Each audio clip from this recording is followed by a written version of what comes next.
Ms. Starr, please come forward and have a seat.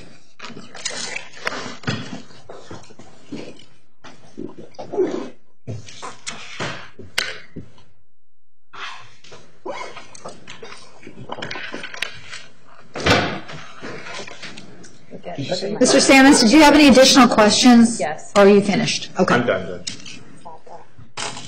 And I'm going to chug it too. Dare you?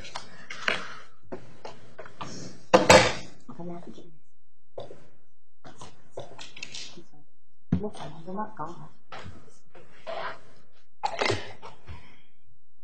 That's just all the regular water. You know what C stands for? Crazy? Cease. City empowered against sexual exploitation. I thought it was fitting. Thank you. I gotta get that in. Countdown begins. So that's our. And All right, taxpayer dollars went to these lovely bottles. I got the bottle for attending a conference. It's the city doesn't pay for that kind of stuff. It's a 20 oil money. Billionaire. Oh. Yeah. Jesus.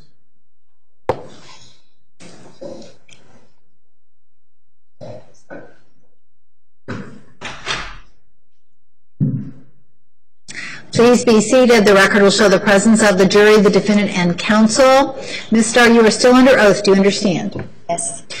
Ms. Elise, you may redirect.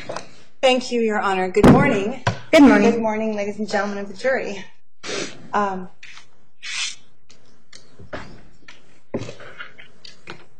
me do that question.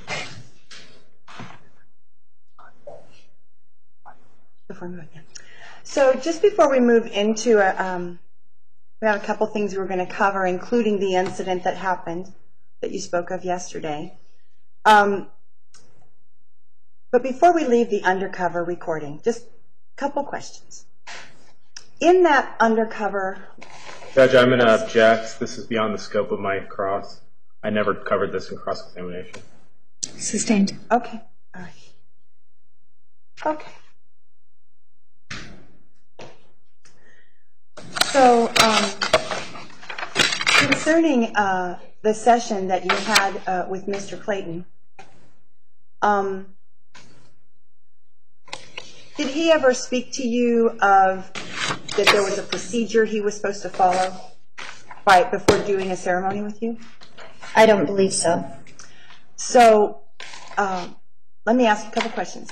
Did he invite you for tea in a public setting as your first meeting? No. Did he invite you to meet with him in his office for a counseling type session and that you could bring someone to be in support? Did he offer that? No. Did he offer a series of talk ceremonies, talk counseling, where you would be able to talk through everything thoroughly before proceeding with the physical release work? No. Did you speak with anyone who had experienced deep core healing before you went and tried it yourself? No. Did Mr. Clayton explain the basis of his work is the Jack Painter technique, which involves pressure points inside the yoni to release trauma in the cells? Did he talk to you about what was going to happen? I think he may have explained briefly right at the beginning of the session. But I don't believe I really understood what was about to happen. And between the public meeting and the private counseling sessions were supposed to include tuning forks. Did he work on you with tuning forks? Yes, briefly. Can you explain what that is for the jury? What is the tuning fork? Can you just explain what happened with the tuning forks? What they are, what you think, what you saw? Well, I saw he had a whole set of tuning forks laid out, and I even asked him at one point out of curiosity, wow, geez, these look really neat. What do you do with these? I honestly don't remember what he said, and I believe he pulled only one out for just a few minutes and used it on me. And how is a tuning fork used on the person receiving that? How is it used? What happened when he used the tuning fork on you? He struck the top part of it, and that makes it make a specific tone. And I guess all of the different ones made different tones. And he didn't really go into what the specifics were that the tuning forks did energetically. I was left asking questions, wondering in my own mind what those were for. He would just touch the bottom part of it to my skin. And then it would begin to vibrate? Yes. Okay.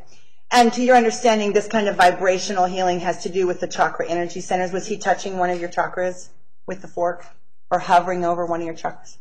I don't recall. My memory is really very vague. That's okay. It's not super important. Thank you. So going back to the procedures, you didn't have the meeting in public. You didn't have the meetings in a counseling kind of way, all clothing on, just talk. And then did he do any sacred art, sacred music therapy with you, where he shows you sacred art and talks about the goddess and the recovery of the feminine? No, I don't recall anything like that. Okay. Were you warned that deep core healing, when you get into the yoni, is super painful? But did he warn you in advance that this would really hurt? No. He didn't explain to you what the technique was designed to do?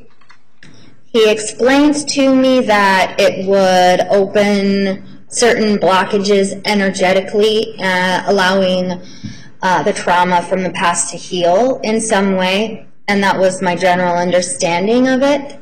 And he explained that to me as it was happening. Okay. Are you familiar in the healing world of a massage therapy technique known as trigger point therapy? You ever heard of trigger point therapy? I think I've heard the term a few times, but I don't know really what that is. How about acupressure? You ever heard of acupressure? Yes. Okay, what is acupressure to your understanding? Acupressure uses different meridians, energetic meridian lines on your body, and it's kind of the same thing as acupuncture, but instead of using needles, you use pressure on those pressure points. Okay.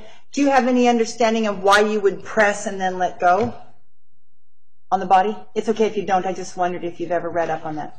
I've never read up on that. I don't know the details. Okay.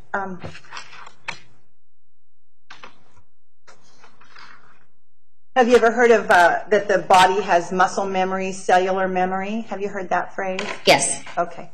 And what is your understanding of cellular memory or muscle memory? Sorry, Judge, what's the relevance of this? Sustained.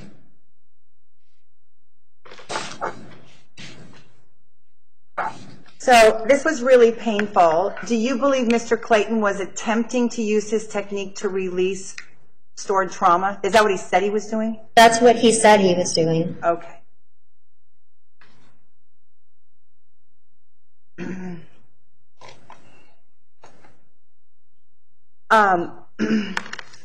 And so you completed that session. It was very long. You felt kind of traumatized.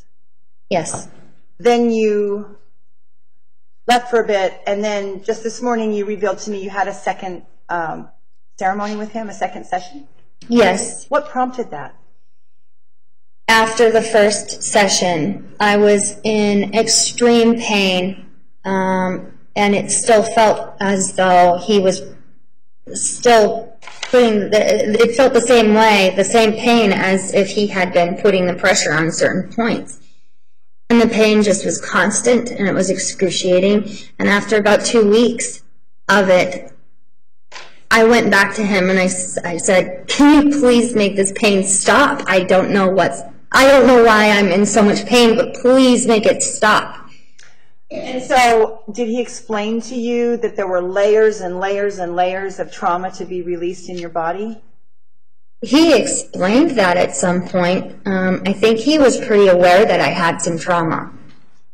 Right. And you testified that you've been violated in your body a number of times. Yes. By people who were stronger than you or had some power over you. Yes. So you went back and had another healing, and you said it didn't take as long. It was short. Yes. And so did Wayne talk to you about anything about the dangers of starting a process and then just abruptly stopping it? No. He didn't say anything about that? No. Okay. Did he ask you for a tithe for the second appointment? I don't remember. I know he didn't do it on the spot. I don't remember if he asked, you know, when he saw me around the temple. I know he had been asking initially for payment for the first session. He may have been referring to both when he asked me, because he asked me multiple times over a period of time. And with Wayne, isn't it true that he was one of the only male practitioners? Action leading. Sustained. Rephrase. Okay.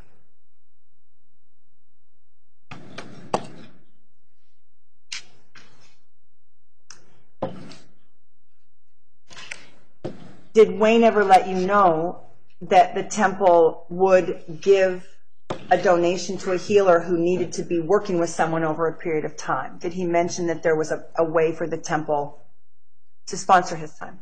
No. Okay.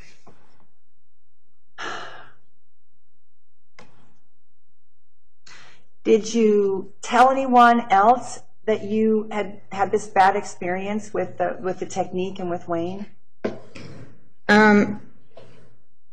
In the last couple of years, I confided in a very close friend of mine about it. And then I think the very first time that I did actually speak about it to anybody was in my free talk with the prosecutor in 2013. Okay. And so again, for people listening, it's kind of confusing because you're in a place with a lot of healers, and we know that a lot of women had sex abuse in their past. Mm-hmm. Yet you didn't feel you could reach out to anybody in the building and say what was happening. No, I was still very confused about what exactly had happened, on whether I had been assaulted or whether this guy had really been doing a healing on me. I mean, there was just so much confusion going on that I really felt, I was preoccupied with trying to even figure out what had happened I didn't even think to talk to somebody about it. Okay.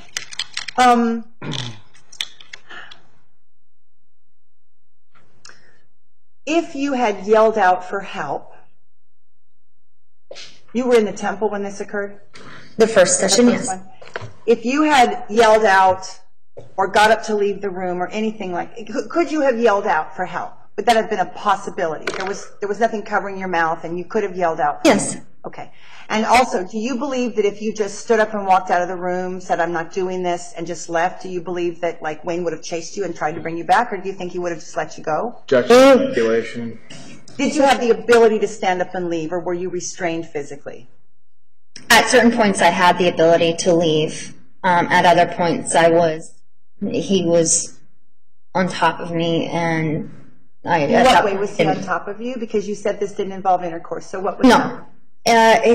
There were just certain positions he wanted me to get in, laying down, and then him, kind of leaning over top of me. So he didn't have his body weight on you, he was just over you and you were laying down? Yes. Okay. Was his full body making connection or just his hands? At certain points, his full body was making connection. Well, you're a very small person. Yes.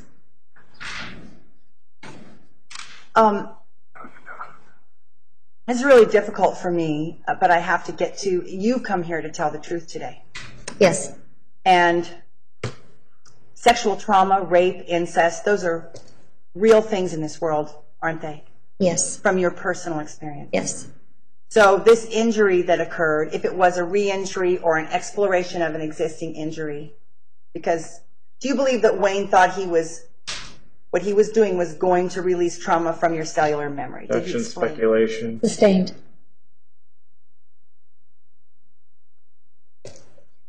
Is it part of being the victim, when you're a childhood victim of incest or abuse, does that make it difficult to stand up for yourself a little bit?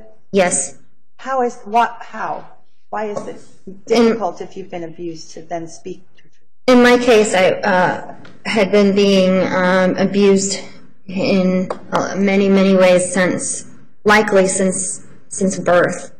And from what I understand now, as I went through certain developmental phases for my personality and where I was still developing, I was not ever allowed, and it was reinforced a lot, that I was never allowed to say no. I was never allowed to argue. I was just to cooperate and be a good girl, and that this was what I was supposed to do. And so that type of thinking, that mind frame, stays with somebody who's been traumatized for the rest of their life, and it has to be a conscious decision to try and undo it. So, this is hard to even say, but could you give everyone a sense of when you say you had abuse before you came to the temple? I'm not asking for details, but perhaps you could give us some idea of how many times? Was it something that happened to you once a month, or it happened every day, or it only happened once and it was at this point in your life? Could you share with us, like, was this a constant thing, or did it happen only a few times? Judge, we're going way beyond the scope of my cross-examination here. Sustained. Okay. Is it possible that these experiences that you had as a girl, perhaps a baby, a girl, and a young woman, what you just said, you feel like you can't say no, did that come up when Wayne was working on you, that feeling of I can't say no? Yes. That could have been a factor in what happened. That could have been a factor of what happened, and that's part of what's caused some of the confusion on my part, trying to figure out honestly with myself where the responsibility here lies. That's very honest, thank you. Have you ever been in any counseling sessions where the counselor told you you're going to face what happened, you're going to yell, you're going to punch, we're going to go back in that moment and you're going to emerge? Have you ever been had a counselor who used a technique where you went into the trauma and as a grown-up holding the hand of the girl who was little? Have you ever had that experience where a counselor directed you into the trauma? No. I'm going to object that beyond the scope, and this is cumulative. All right, the answer will stand. Next question. Sorry.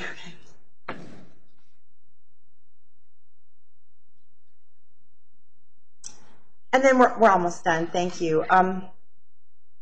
Yesterday, it came up for the jury, for Judge Stevens, for the state, that you had given some testimony in a free talk. Then you gave some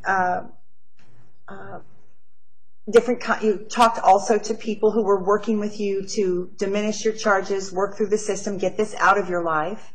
So you talked to a number of professional employees of the state of Arizona working through this after the raids. You had a bunch of issues after the raids.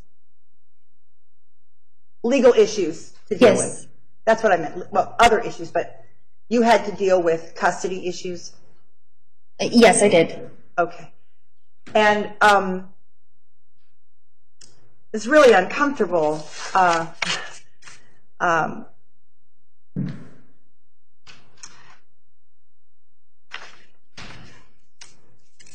The state's characterizing that you're not a credible witness, and you said,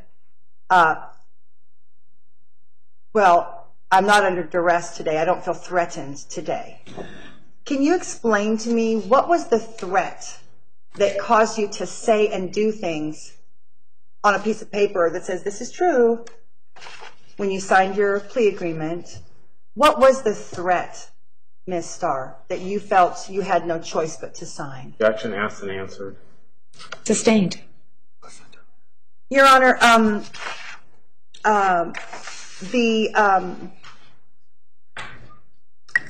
this letter from Ms. Starr. Judge, is she going to read a letter that's not in evidence right now? I am not going to read the letter, and this.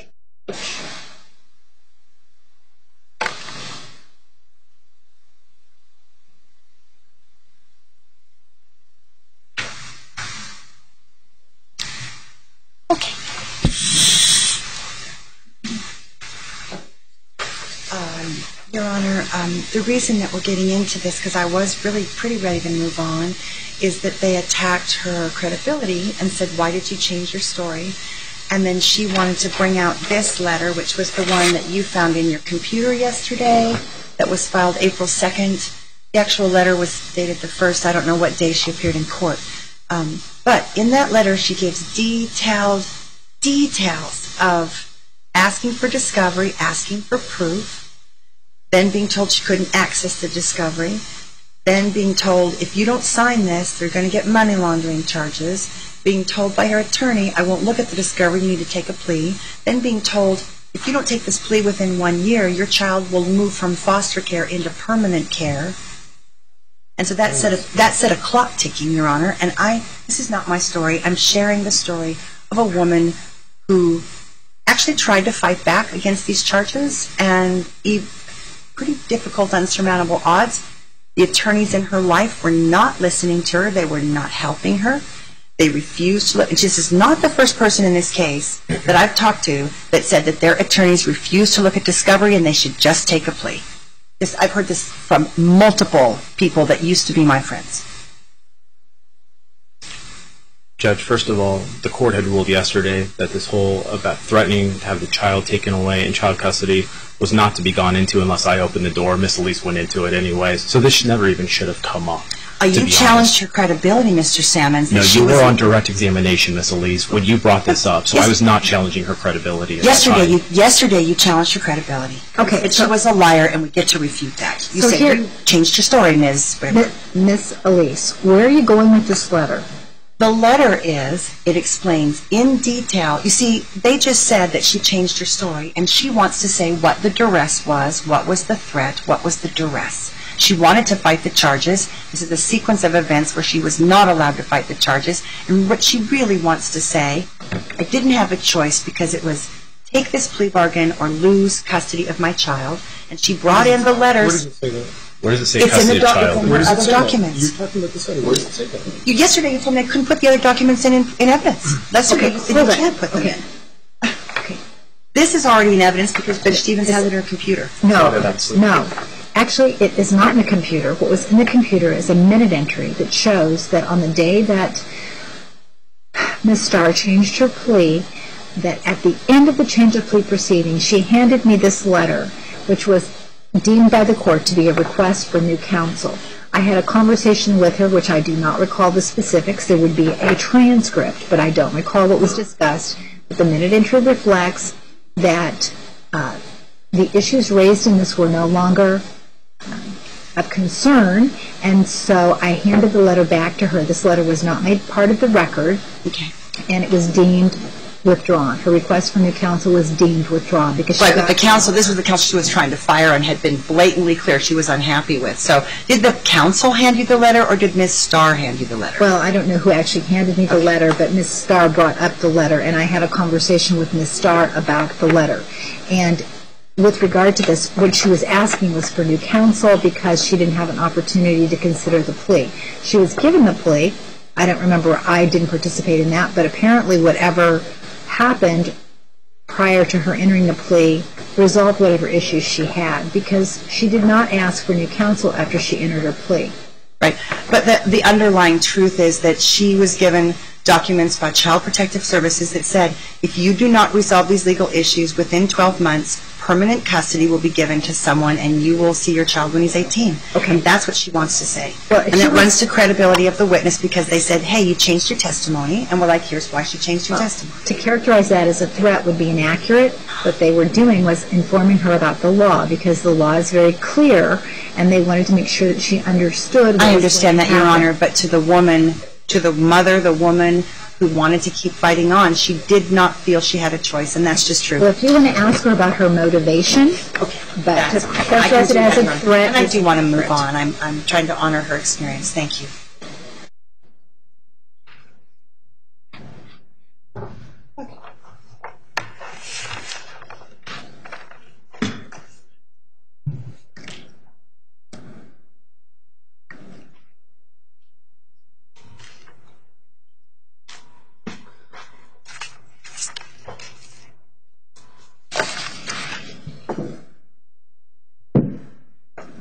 So the state has said, Ms. Starr, that you've changed your testimony from a plea talk, and it looks different than maybe what you said on your plea bargain.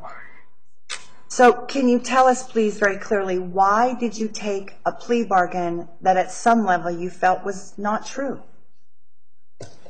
I felt I didn't have any other choice. I was told that if the state had custody of my son for 12 months or longer, that they would, and they intended to, permanently sever my parental rights. Now, that was not a threat. They were telling you that's how the system works. Would you agree that they're probably following some kind of system for these things? Yes, that was something they said is just their protocol. Protocol. And on the custody paperwork, one of the conditions of me regaining custody was that I had to have all my legal issues completely resolved. Yes. I was also told by the prosecution and by my attorney that the trial date for my case was not set out for another 14 months. So at that point, I had to make a choice between a fair trial and getting justice or my son. In my opinion, I didn't have a choice. You would do anything to stay connected with your son. My son is what gets me through every day. He is the single most important thing in my life, aside from God. Thank you, Ms. Starr. All right, I have some juror questions from the last session. Are there any additional questions? It looks like there are a couple. Please approach.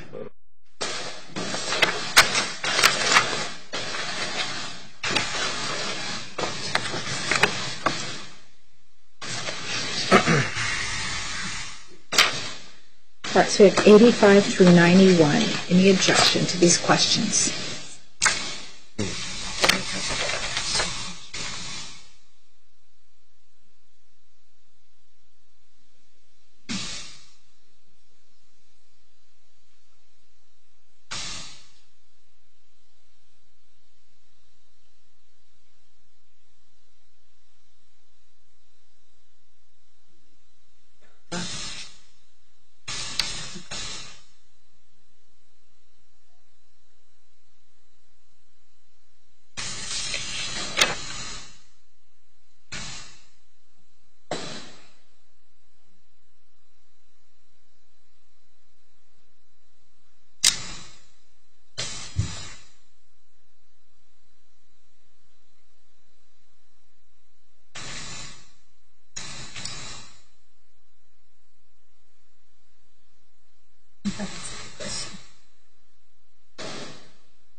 State has no objection to any of the questions.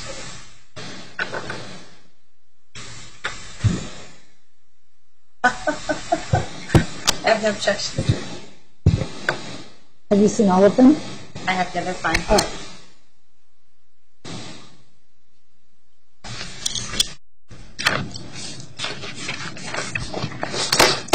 All right, the jurors have some questions for you, Ms. Starr. You said at the parlors the girls were lined up and the clients would pick who he wanted. What is the difference between the girls being lined up or the seeker picking a healer from the book the temple used for a seeker to pick out who he wanted? There's a big difference. At the temple, they didn't have us line up like cattle.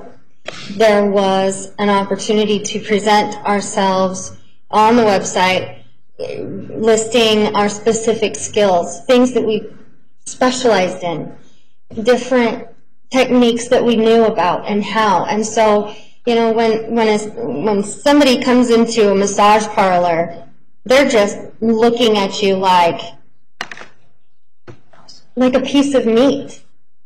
And that's all that they're looking at. At the temple, our skills and our talents and our gifts were expressed, and we had the opportunity to express that. And we had an opportunity to express it in a much more dignified way. Things were a lot different, in my opinion, and as somebody who was forced, well, not forced, but somebody who at one point was lined up with all these other girls like cattle. There's a big difference. You said you just heard the undercover tape recently. You said what was written in the report was not the same as the tape. You were asked if you changed your outfit while the detective was getting comfortable. You said you could not remember. So, how is it that you are so sure about everything else that happened in such detail? I remember this particular seeker stood out to me, and that encounter was one of several sessions that just, there are certain things that you just don't forget when you're really emotionally connected to something, when you're emotionally involved in something. I felt that I had connected with the seeker. And no, there's several things about that were fuzzy for me. Listening to the recording really helped refresh my memory. There was a lot of conversation that was inaudible. I couldn't even hear. And there are things that I'm pretty sure just based on how just the way that I normally handle myself, that's likely what happened. I did things the same way in all my sessions up to a point. I mean, obviously all the sessions are different. Every person is unique. Every person's needs are unique.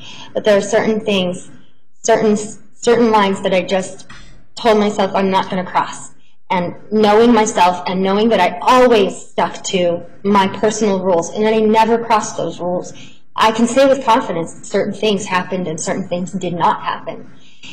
As far as not being able to remember whether I changed or not, to me that's just it's something that you just do every day. You don't remember if you changed your clothes. You don't remember what you wore. I know that typically I did go change, so it's likely that I probably did in this case as well. But I can't say for sure, and I don't want to lie up here and say, yes, I'm for sure that I did this, when I'm not sure, and my memory is fuzzy. When and why did you leave the temple? Why? What was that? When and why did you leave the temple?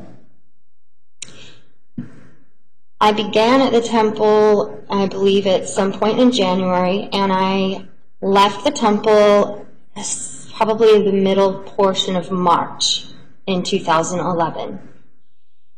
That was when I made the decision myself. I didn't voice that decision to anybody at the temple. I just stopped coming. And the reason why I stopped really was, like I said before, there were some groups of girls that kind of turned into a clique, and there was, I just felt some bad energy coming from that, when it came to the gossiping and the cattiness. And there were a lot of people, a lot of practitioners, including Tracy, at the temple who I really did resonate with. It was just the other things that kind of muddied the water, and I really wanted to be in my own environment where I could control the energy, where something, an outside influence wasn't influencing my energy, and I could put a lot more attention on the seekers that came to see me. And another factor was that, having not worked and not earned an income for almost 2 months, and then breaking up with my boyfriend who was helping to support me at that point, there became a need financially for me to go back to just working out of my home. There were many factors why. You said you pulled the temple website down from your ad. Can you explain why? There was, because of some of the cattiness and between some of the girls at the temple, and specifically one conversation that I had with a group of some of the other practitioners, where I did feel like, they disapproved of my unwillingness to do certain things. I felt very judged. I'm sorry, I just lost track of what was the question again? You said you pulled the temple website down from your ad. Can you explain why? Yes. Because because these girls were really catty, and I felt that, and it was my own assumption, I felt that there might have been some bad apples in the bunch. I didn't want to even associate myself with any possibility of even being perceived in a way that I was not trying to be.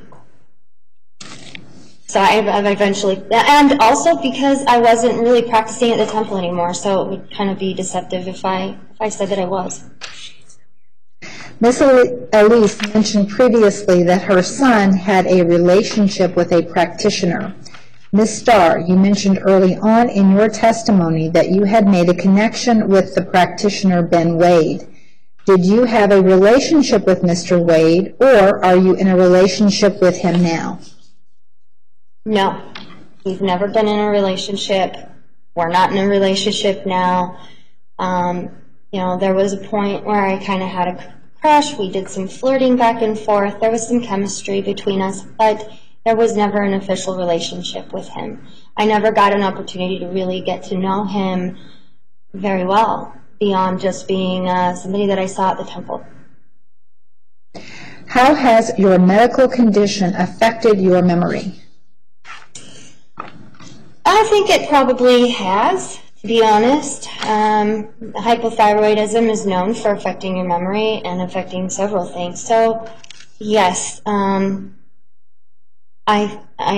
do think that my medical condition has made things a little more fuzzy.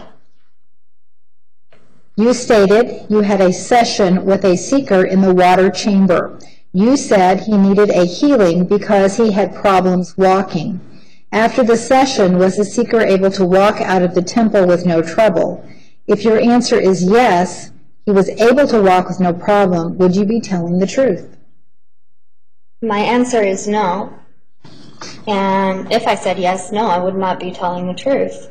I think, trying to remember back, I think he had a walker or something to assist him. He may have even been in a wheelchair. What sticks out to me about that seeker was that he was so friendly and so just very genuine. He talked to me about a lot of the issues that he was having, and I really made a connection compassionately with him. And to take credit for, such a miraculous healing, to make somebody be able to walk again, that's not something that I've ever been able to do. I think that any real healing happens over a period of time, and it takes a lot of hard work on both parts, especially the person who's being healed. That's really where the healing takes place. You're doing your own work. I'm merely just a teacher, and I'm helping assist. Didn't you say that while you had your first session with Wayne, that you told him multiple times to stop what he was doing? Yes. If yes, why did you tell Tracy that you could not say no when in fact you did tell Wayne no? I think, to clarify, I said that I had a lot of difficulty saying no. So when I did actually muster up the confidence to say, I want to stop, please, can we stop? That really shows how uncomfortable I was. Because I was just so compromised from the previous abuse that saying no was like just not done. I did say, I asked him to please stop. Personally, I don't think that I was firm enough. I don't think that I stood my ground. I could have. There's a lot of things I feel very guilty, and I blame myself for. I mean, like I said all along, this is a very confusing thing for me. I don't want anything like that to ever happen again. Nobody deserves to have to feel that way. And I'm doing as much work as I can to learn about boundaries, because that's been my weakness. It's been my problem. And I want to show that I am so willing to take responsibility for the things that I'm responsible for. It's hard, but it's necessary. All right, follow up, Miss Elise.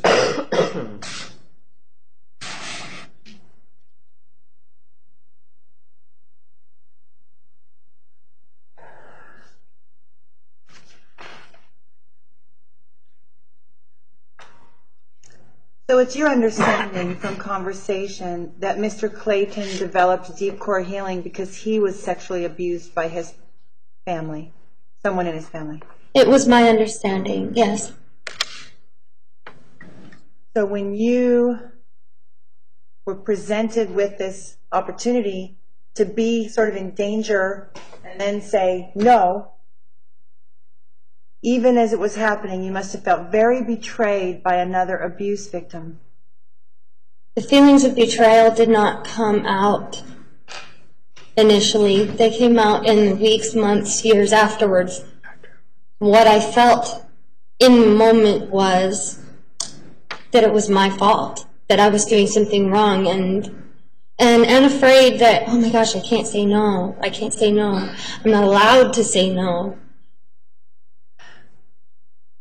So you, other than Wayne, you haven't ever done any sort of work with any other therapists for this exact thing, sex abuse? As far as therapy goes, treatment, even counseling? I've been to a therapist. Okay. A lot. I've been to a lot of help. And have you or have you not done there's an actual technique in psychotherapy where you recreate the trauma so that you can then feel it in the present moment, but your grown-up self takes you out. Did you Judge, ever I'm have... object to leading and beyond the scope of the jury question. Sustained. I'm sorry. Okay. Isn't there part of why you can't remember that it has been 5 years ago? Part of the, yes, for so much time has gone by.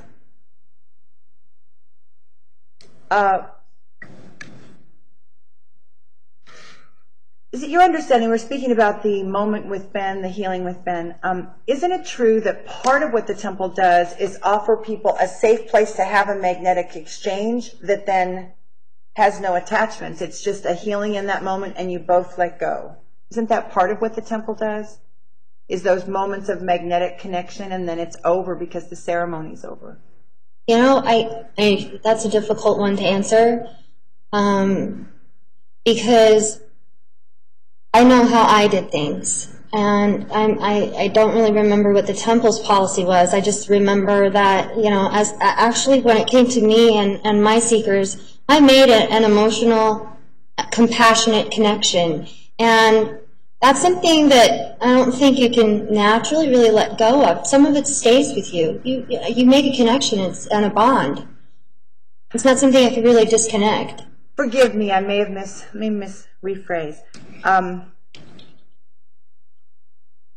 The ceremonies are deeply powerful and deeply energetic. Do you agree? Yes. Okay. So, but part of what we do as healers is we make these magnetic connections, and then we don't call our seeker on the phone and say, how's it going today? What'd you have for lunch? Or we don't call our seeker a week later and say, you know, you haven't been in to see me. What are you up to? Was it your understanding that we don't call our seekers, we let them come to us? Was that your understanding? That's what I meant by the relationship, that we don't flow into their lives unless we're invited. Would that be correct? That would be correct, yes. Okay, thank you. So when you were invited into someone's life, you would have more and more connection? Yes. And there were several occasions where I did have the privilege of being invited as a friend into their lives on one level or another. And then you also had very powerful experiences with people you never saw again. Isn't that true? That's true. Thank you.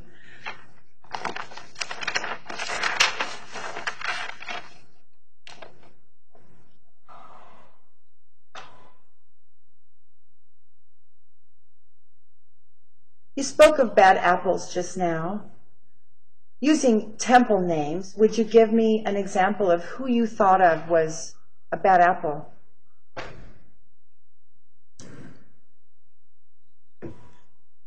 This is really my own opinion and speculation. And I really don't remember very many names. I remember faces. Okay. But the only real one that sticks out to me, that I do remember her name, was Guinevere. Okay. But that was my perception.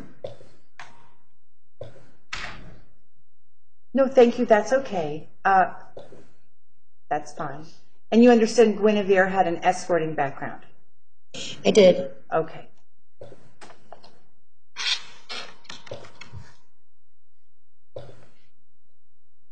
And so, while these women were saying, hey, you can have more adventure in the chambers, and you're saying, I have my own standards, I'm not going to do that.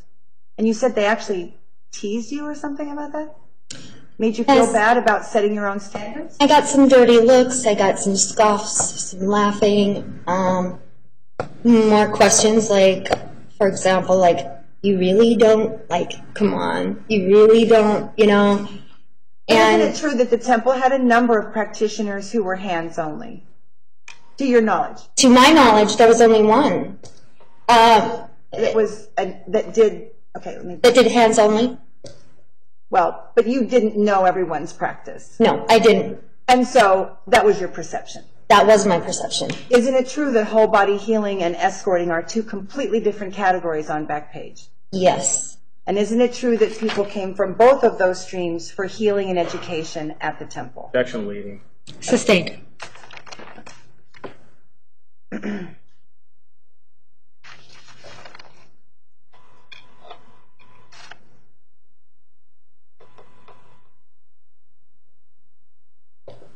Going into the portion about changing or not changing, isn't it true that the first time you're meeting a seeker, you feel more comfortable, you wear clothing, like real-world clothing, when you receive them? When they first come in the door? Yes. Yes. Are there reasons why you stay fully clothed when you're first meeting someone for the first time? Yes. What would those be?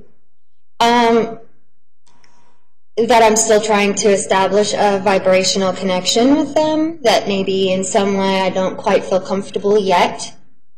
There were a lot of personal requirements that I personally had in order to open up to somebody. I needed to really trust them. And so wearing your outer world clothing was the first veil of filtering. Yes. And so you pretty much had to leave the room to take off your outerwear clothes to put on a sarong or something that you would wear with the oil and the touch in the chamber. Yes. So is it pretty safe to say generally you greeted people clothed and then generally there was a moment where you both disrobed separately? Yes. Thank you.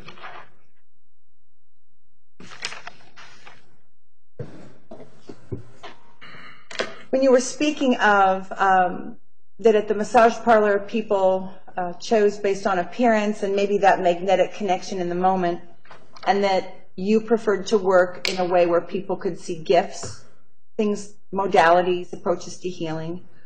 Did you ever experience anyone choosing you because of your modality or what you said you could do instead of your picture? Yes. I had several seekers bring it up in conversation, like, you know, oh, you said that you do this, and you say you do this, and how much do you know? I got a lot of questions, so it led me to believe that that was why they had chosen to see me. Okay.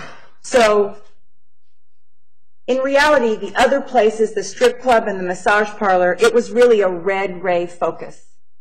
And the chakras, they were really focused on the red ray. In a very shallow way, yes. Okay.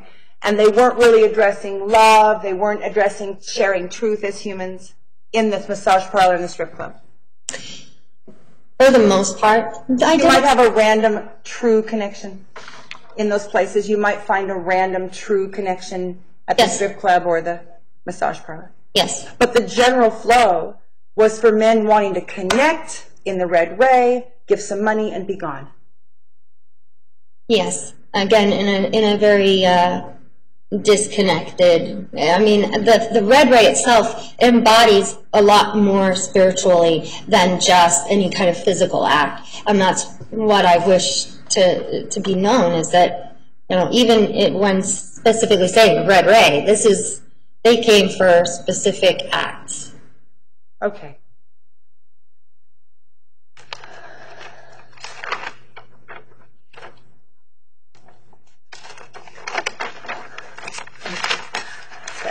Everything.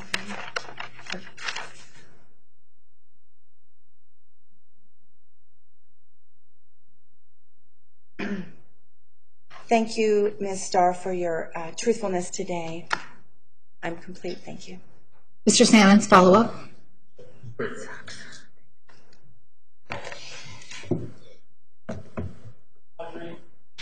you recall a goddess at the temple of No. Do you recall telling detectives at some point that there was a goddess you kind of admired because she was the one person at the temple in the sessions with just a hand release? I remember once, I think I said something about a goddess named Panda. What did you say about her? That I really admired her because she was able to set her boundaries and just only use her hands instead of offering, you know, she set some good boundaries. I was very proud of her. She was able to do her sessions with just her touching the seeker with her hands. There was no mutual touching, no intercourse, nothing like that. It was my understanding, yes. And it was also your understanding in terms of what you do that she was the only practitioner. That was the Proper only one. speculation, Your Honor. I object to this. This is speculation. She doesn't know what I'm objecting. Overall, you answered the question just asked. Can you please repeat the question? Your impression, based on what you do, that she was the only practitioner in the temple who operated in that kind of way. Yes, that was my impression. You were asked a question and then a follow-up about this group of females who kind of caused you to leave because of some of the pressure that they put on you. Do you recall that? Yes, I recall that. Janet Craven, one of those individuals? No, I don't think Janet was one of them. You told detectives in your brief talk that Janet Craven was one of the individuals who pressured you into doing more and caused you to leave. That would not be accurate. No, that's probably an embellishment. I want to talk about one of the things that you did mention in embellishment yesterday. You were asked the jury question also about the session that you had with that. And I asked you about whether you had told the detectives that in this receiving session that you guys had intercourse and that he didn't teach you anything. And you said, no, I lied about that. Because that's what the detectives wanted to hear. Why? Take us through your mindset. Why did you think we would want to hear that? I was being asked specific questions about that, and I was really interpreting and making assumptions about what people wanted to hear. You have to understand, I had been so broken down by that point. I had been incarcerated for 72 days. I didn't get an opportunity to tell the truth. And then I was being told that I would not get my son back if I did the wrong thing. I was facing 11 years in prison and felonies that I did not commit. But I was being told that the only way I was going to get out of this, that I was told straight out that they were trying to convict everyone as a group, that the evidence against me did not matter. I want to talk a little bit about the timing of this. Do you recall, Audrey, that at the time you did this meeting with these detectives and the prosecutor, you had already entered into a plea agreement that gave you probation? Do you recall that? At what time? At the time you sat down and did this meeting, you had entered into your first agreement, which gave you straight probation. Yes. So at that point in time, when you sat down and had this meeting with these detectives and the prosecutors, there was no threat of incarceration, there was no threat of this prison, there was no threat of having your kids taken away, because whether you did this meeting or not, you were getting probation. Correct? Not necessarily. Tell me where I'm wrong. Okay. On April 1st, I had already made an attempt. I wrote a letter to the judge expressing that I felt threatened, expressing the things that I had been told by my attorney, and expressing that I would like a different attorney, that my attorney was not representing me right. When I was told that it was too late, then I accepted the plea. I had made an attempt to try and express that I was under threat, that I was under duress, and that was not, it was not accepted. So at that point, I felt I had to just say what I needed to say to get my child back. Now on April 12th, when I made that statement to the detectives and to the prosecution, at that point in time, I had not gotten my son back. I didn't know how the process worked. I had never been through this before. Nobody was explaining this to me. My attorney certainly wasn't. I was there on my own, going through this for the very first time, and I was terrified that anything, something could go wrong. Things had already occurred that I knew were not supposed to happen, but it was happening. I was terrified. I was scared to death, and I didn't want to take any chances that I could lose my son or not get him back. I didn't have him back at that point. Audrey, you've been through some very traumatic things in your life, and I'm not trying to be hard on you. I want to make sure that the jury understands the timeline of when things happen, because you made some very serious accusations about what the prosecutors did, what your attorney did, what CPS did, and I want to at least make sure that there is a timeline of what happened. Okay. You said you wrote a letter. You wrote a letter because you were not happy with your attorney. Correct. That letter went to the judge. Correct? Yes. You entered into a plea at some point where you pled guilty. Yes. And that plea was for probation. No prison, no jail, nothing. Would you agree with that? Correct. And there was nothing in that plea that had anything to do or said anything about what would happen with the child. Based on multiple statements that were told to me verbally and some that were even in writing on the child custody stuff, it was very clear to me that I needed to make a choice. So you believe even after you entered into this plea where you were going to get probation, and by the way, when you entered this plea, you were not in jail, you were out of custody. I had been released about a month and a half, 2 months earlier than that. So you're entering into this plea, you're pleading guilty, you're getting straight probation, but it's your belief at that time that your child was going to be taken away potentially. Yes. So you sit down and you have this meeting with the police, you have this meeting with the prosecutors, and if I understand you correctly, you wanted to tell them whatever it is that they wanted to do what? Oh, do you understand that the prosecutor has nothing to do with taking your child? I didn't understand the process. I didn't understand that things were not connected. At that point in time, I was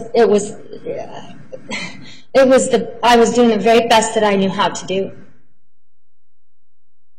This meeting that you have, notwithstanding the fact that you say you embellished some things, in terms of the session that we talked about yesterday, you were truthful about what happened in those sessions. Everything that I said yesterday was truthful.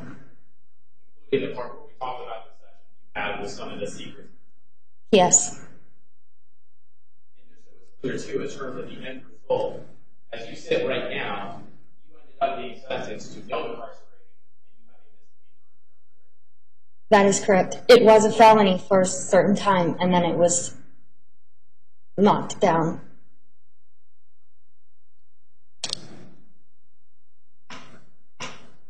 And somehow you thought, when you had this meeting, that if you said that you had sexual intercourse in this receiving session, that the police will, well, we better give her a better deal. You know, my thinking was just to get my son back. I don't there were certain things that I embellished. There were definitely some things in there that I embellished. I think I did the very best that I could at that point in time to tell the truth and to be as honest as I could. I didn't intentionally lie. I tried. There were certain things in there that I embellished quite a bit because I thought that that was going to help. I thought that prosecutors were looking for certain information, and I was so broken down. I was so broken down at that point. I mean, you just don't know what it's like till you go through it.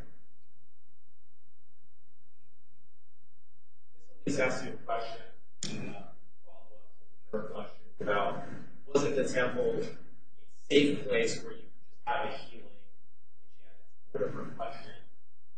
You talked about an incident when you were working at the script club, where you were put in a situation where a guy basically attacked you and you had nobody to protect you. I do.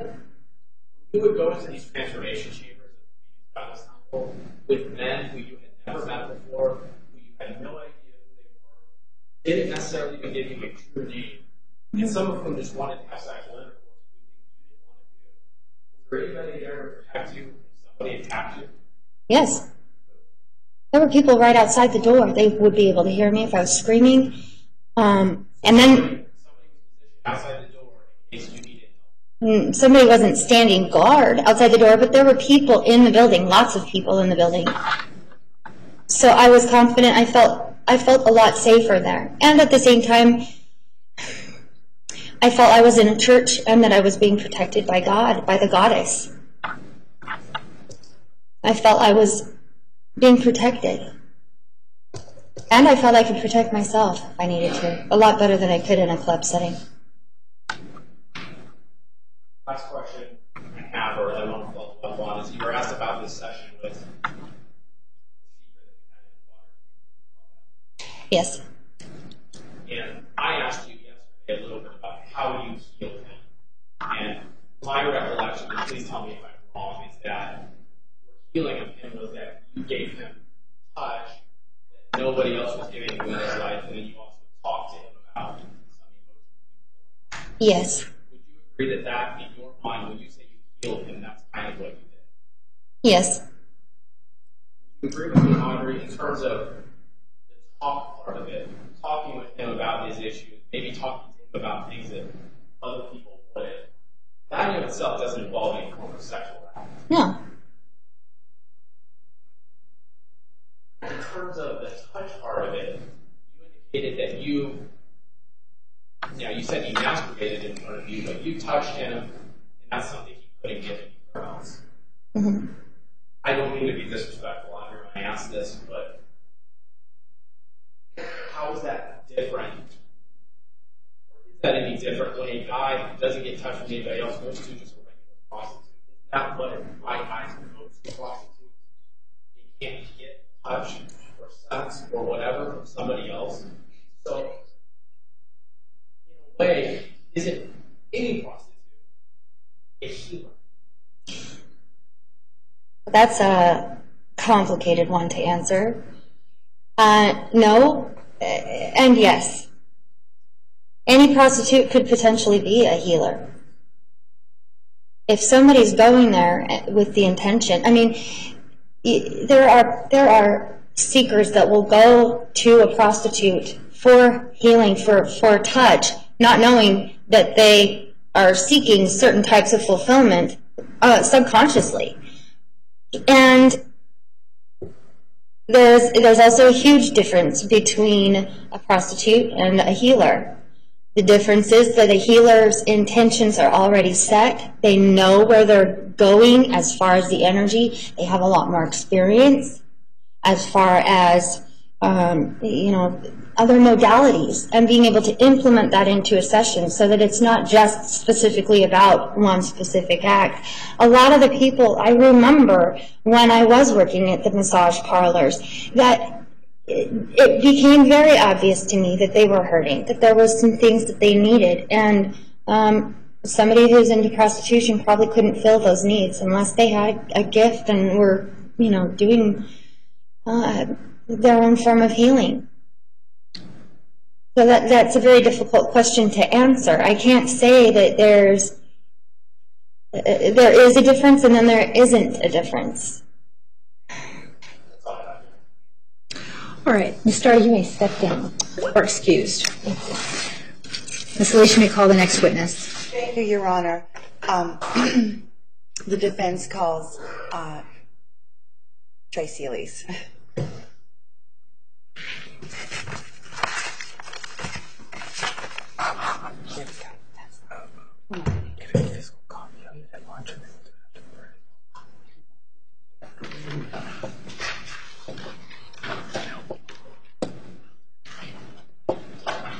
Ms. Elise, you are still under oath. Do you understand?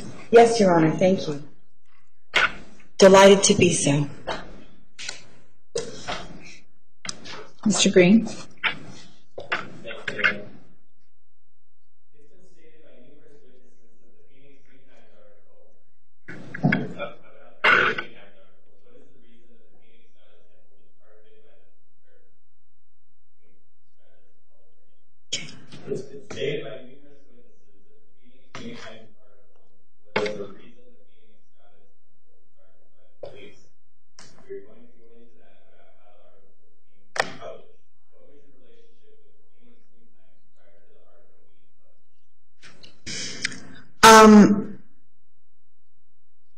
I had reached out to them in May of '09. They had a religion writer called Sarah Fensky. They actually had a religion writer. I reached out to the religion writer, I believe on 2 occasions, and asked her to come. They would be interested in covering any of our high holy days, in particular May Day, and I think she was also invited to an equinox circle. And the Arizona Republic actually didn't have a religion writer, but the Phoenix New Times did. I reached out to them twice. They didn't even write me back.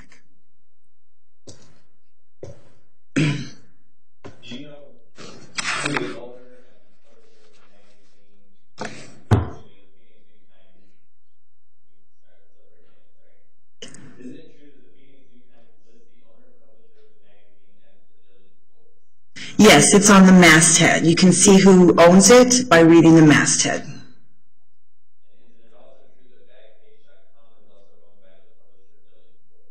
Yes, that is my other relationship with the Village Voice. I've given them lots of money for many years to purchase outreach for what we do on Backpage. I've given them thousands and thousands and thousands and thousands of dollars to the Village Voice and Backpage.com.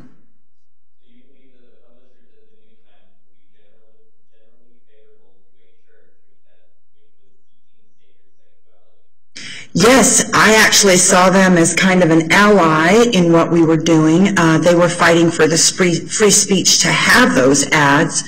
And I just, because Village Voice actually publishes what's called alternative newspapers, they kind of publish the little, they call them liberal rags, you know, they're liberal, they're not the traditional paper. Like we have Arizona Republic, which is our newspaper, and then Phoenix New Times does the stuff that Arizona Republic doesn't want to do. That's my perception.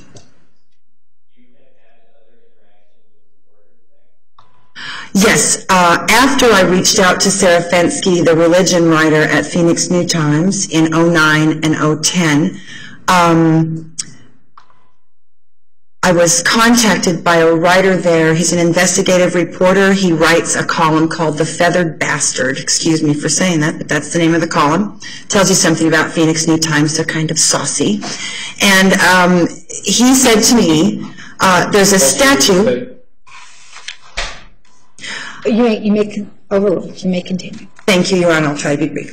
He reached out to me because there was a story happening in Cottonwood and Sedona about a statue called the Mago statue. It was a 40-foot tall statue of a goddess, Mother Earth. The Koreans call Mother Earth their version of goddess. Ma is the origin or source, and Go is everyone. And so this group had put this statue to Mother in Cottonwood. And the people of Cottonwood had rose up and said, you must take this goddess statue down. It's a blight on the landscape. It was a 40-foot tall statue of Mother Earth holding the earth like this. And the reason he contacted me, he said, you know, they made them take the statue down. They had to... Then hearsay. I have the article if it needs to be presented into evidence. Next question.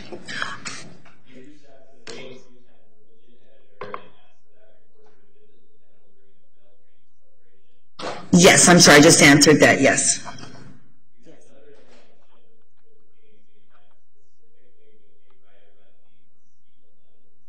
Yes, and he just contacted me and said, would you like to have this statue at the Phoenix Goddess Temple? It's up in Cottonwood, and they had to take it down. That's why he wrote me, and he did publish our correspondence in their paper. No.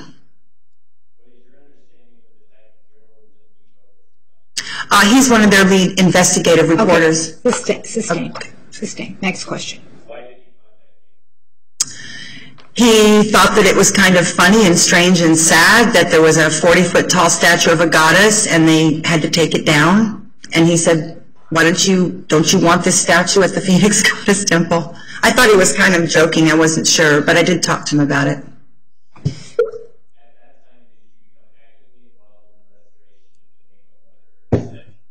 I did get involved in Sedona because I was living in Sedona, and this happened between Sedona and Cottonwood, and I just discovered there was quite a bit of prejudice against that type of religious expression.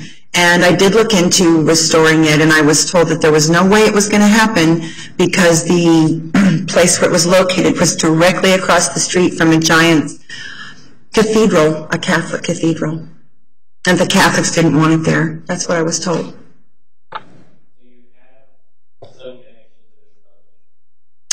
Yes, as I said, I gave them tens of thousands of dollars over my career. It might even be more than that. And if you were to look at the Tantra community, we all give them money to put our notices up. Financial relationship, yes.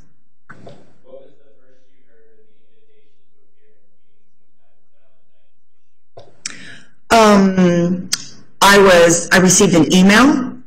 Actually, I wrote Stephen Lemons and said, hey, we've got a great lineup for Valentine's. Would you guys think you'd want to do a story? And instead of him writing me back, I was contacted by Nikki Andreas, and she said, they are interested in the story, but Mr. Lemons doesn't do this kind of work, so I'm your reporter. I said, great. I was very excited because at that point we'd gone through so many public meetings. I felt that we'd been approved by Phoenix due to some meetings I'd been to. I felt that Scottsdale understood who we were, and they understood who we were. And so the temple was quite solid. We had a school in place. We had wonderful people coming in for Valentine's weekend. And I just thought, well, we've had some bad press. Maybe we could get some good press because we've got some fantastic programs. We're finally stable. And so I said yes to the interview.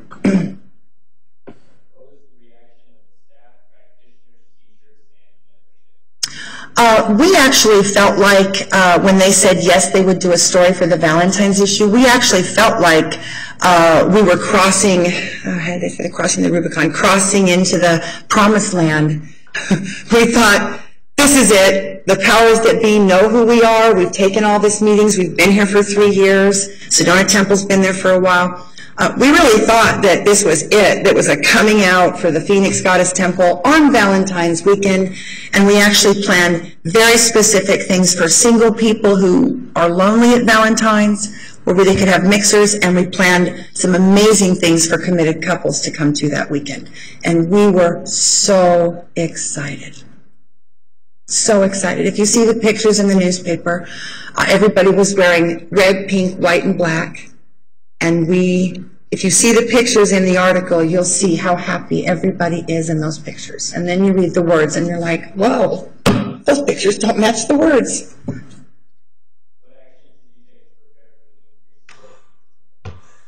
We anticipated that this article would sort of take away the fear and shame that people might have to come to the temple, that it would once and for all explain who we were.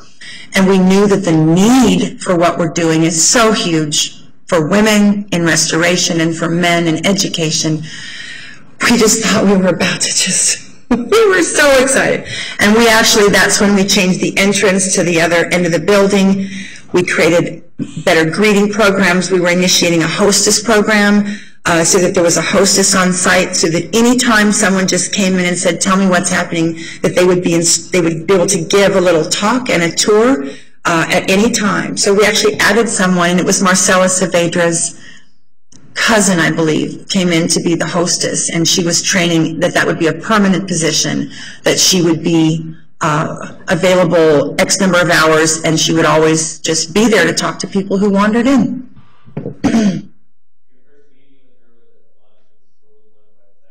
Yes, she said, when should I come to the temple, Ms. Andreas? And I said, hey, we're launching our School of One website.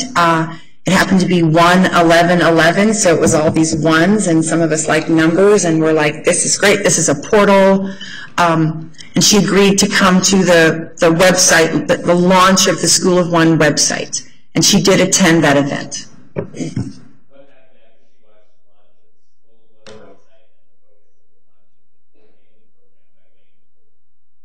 I was kind of, I think she came looking for the Valentine story, and when he began to present the School of One website and the focus on his deep core healing, and the fact that he was working with trauma and abuse victims, I remember being surprised myself, thinking, this isn't a very Valentine's-y kind of topic to talk about incest and abuse. But for me as a mother, I just could never back away from any trauma person saying, I want to tell my story, I want help, I think I've found help. Sustained. Next question.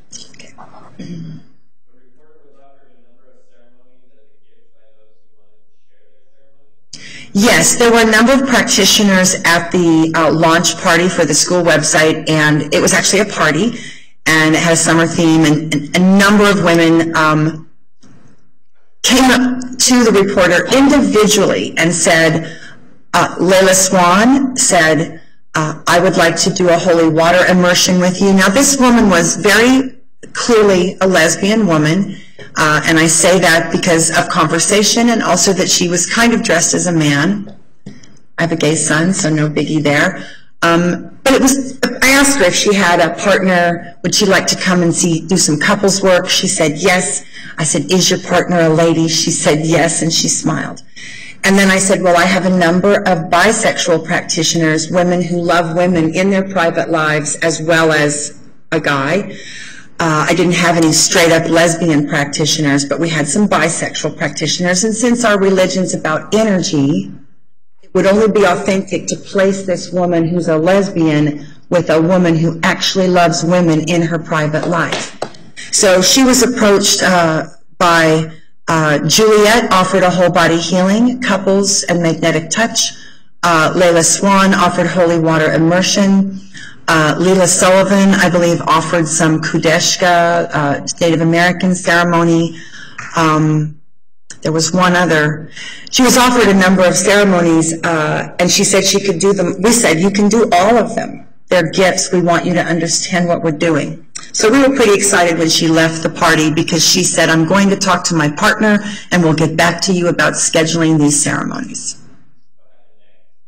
The next thing I heard was that she was not going to be allowed to have any of the ceremonies by her publisher, and the reasoning was that they didn't have any money to pay for the ceremonies, and that it was considered, it's very specific, that if they paid for the ceremonies, then we would bribe her, that would taint her to be in our favor because we gave her something of value.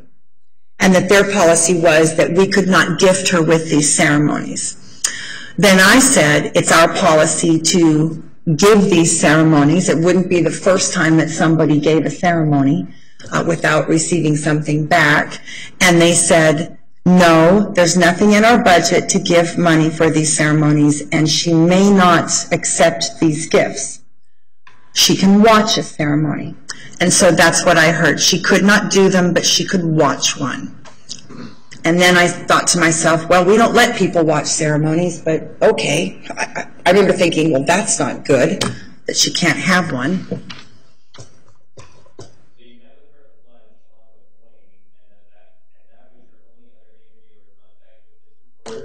Yes, I hardly spoke with her at the launch party. She was focused on taking in the atmosphere, that kind of thing, talking with Wayne about the School of One and deep core healing, which is very clearly a trauma technique. So we went to lunch, spent about an hour. At this time, she did tell me that she was an atheist, and I remember asking her. Sustained. We went to lunch, Wayne, the reporter, and I went to lunch, had an interview.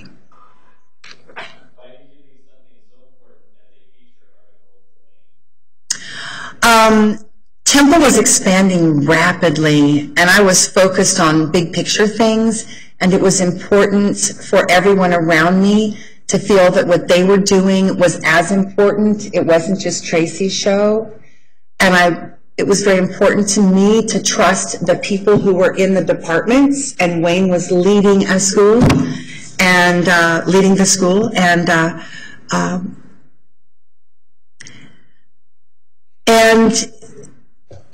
I just have to keep going back to the fact that there's so much happiness, joy, pleasure, relief from stress, removal of shame that goes on in our ceremonies. This is relevant, Your Honor, because it's... Narrative. All right, we're going to take the noon recess. I'm going to sustain that last objection. We'll take the noon recess. Please be back at 1:20. 1:20. Please remember the admonition.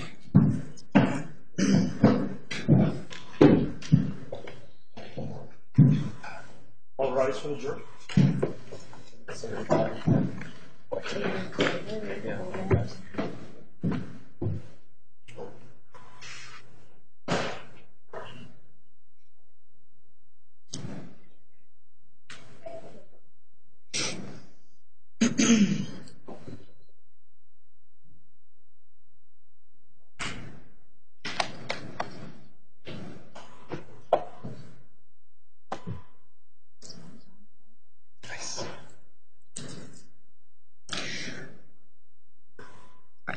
The record will show the jury has left the courtroom.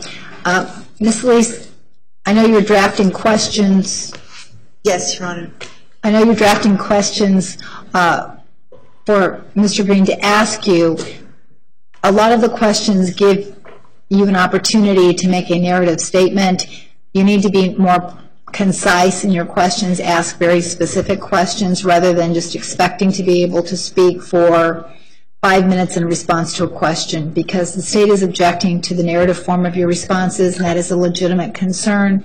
They don't have an opportunity to object because they don't know what you're going to say. So the questions should be very specific so that the state knows the direction that your response will take. Yes, Your Honor. I've actually been getting help with those formulating better questions, and I will work harder at it. Thank you. All right. Do we have another witness this afternoon? Yes, Your Honor. We have 2 people in from out of town today, as well as a local practitioner. She wasn't on the original witness list, but there was. She's here in refutation of something that someone said, and I believe the state's not objecting to Nadine, the Naked Life coach. It was unclear to us what exactly she was going to be testifying to. I'm happy to address that. In testimony, it was, I believe it was Aphrodite's testimony that I told this young woman who came to practice. She did come to practice at the temple, and there was testimony given that that I instructed her that if she didn't touch penises, she couldn't work at the temple or be a practitioner, and I need to refute that. Well, the state's position the actual person. is a bilateral matter, and that listening to any testimony in that regard is a field of what 608 dictates, Judge. And we'd ask that you not permit Ms. Elise if Ms. Sobolewski, she was at the temple for some period of time, there certainly is relevant testimony, but if Ms. Elise's sole purpose is to rebut or refute what was said, it sounds like it's going to be calling for hearsay. I object on those grounds, and I also object on the fact that it's a collateral matter, and Ms. Elise is stuck with the answers given by Aphrodite when she did specifically have an opportunity to cross Aphrodite, or pardon me, Judge Rebecca Carrera, about this very issue, and I'd ask that you not permit Ms. Elise to go into the line of questioning regarding that incident. Your Honor, I need to refute this with the person I had the conversation with. Well, you may certainly bring her in as a witness, and you can talk to her about her training and her practices, but with regard to the specific question, I think that Mr. Green can give you some... Thank you, Your Honor. I'm not asking her to refute someone's testimony. I'm asking her to tell what actually happened between us. Okay. Thank you. All right. All right, recess.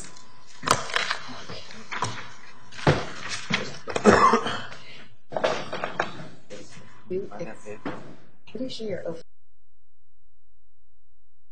Yes. Ms. Elise has, I understand, 3 witnesses today. I had asked if we could speak with, I'm not sure if I'm going to get her last name right, but Nadine Sobolewski? Soboslai? Soboslai? Yes. Oh, okay.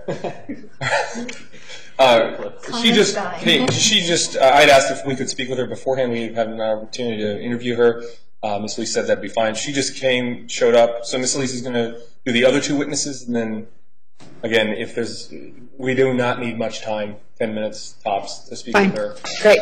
Okay. I appreciate that. She doesn't own her own car, so it's really helpful to just do it all at once anyway. Thank you. The other thing, Judge, I think we should just broach this before the end of the day, because at this point, the jury is screened through January. I don't think it's clear that we're going to go into February. I don't know if Your Honor wants to. I mean, Ms. Elise has people scheduled in February. I don't know if we need to broach that with them. We wouldn't be able to do it at the end of the day, but just let them know that we're probably going to go into February the first week, something like that. What I would like to do is see how far we get tomorrow, and then tomorrow at the end of the day, I want to see the witness list for next week so that we can figure out exactly what we need to ask the jurors. I think they have an idea that we may be going past the last week in January, but until I see how far past and how much... Your Honor, it's my intention to even conclude on the 3rd, if possible, which is a Wednesday. I've given myself the absolute nothing's moving. If I don't fit them in, they're not going to testify. So I'm not asking for more time, and I may even drop witnesses to stay within the framework. I want to complete in this time frame. So that would mean that whatever happens after I stop with my witnesses would be happening on the 8th of whatever that phase is. We would be into that next part. And just so everyone's clear, Ms. Elise, as far as the state's concerned, is entitled to call as many witnesses as she wants, provided that they're relevant to these proceedings. Want there to be any issue later on where there's a claim that she didn't have an opportunity to call the people that she wants. We're not trying, at least the state is not trying to force her to move this up. We are trying to provide her opportunities when convenient for her to call the law enforcement officers. I just wanted to put that on the record, make that clear. Okay. All right. Well, we'll see where we are tomorrow at the end of the day. But you do have your one witness who will be coming on the 3rd. Is that correct? Your Honor, the out-of-town witnesses are all scheduling to be everything complete the 3rd. Okay. With witnesses, all witnesses. The only witness that might not complete by then might be myself. It is my goal to fit myself in and complete with my own testimony and cross-examination also by the 3rd or the 4th. And then we would actually just be into the next portion of the trial. Okay. And so at this point... Small. I should just let the court know, relatively short rebuttal case, at least at this point. Fine. All right. Garner, did we say what time we're starting tomorrow and I missed it? We are starting at, Randy, 9:15? 9 o'clock. 9 o'clock. Judge, just real quick, I've had multiple hearings tomorrow. I was able to get all of them rescheduled except for one. Okay. So if I have a hearing at 10:30, it should last no longer than an hour. So with the court's permission, I'd like to be gone during that time. Mr. Lytle will just cover that. Of course. All right.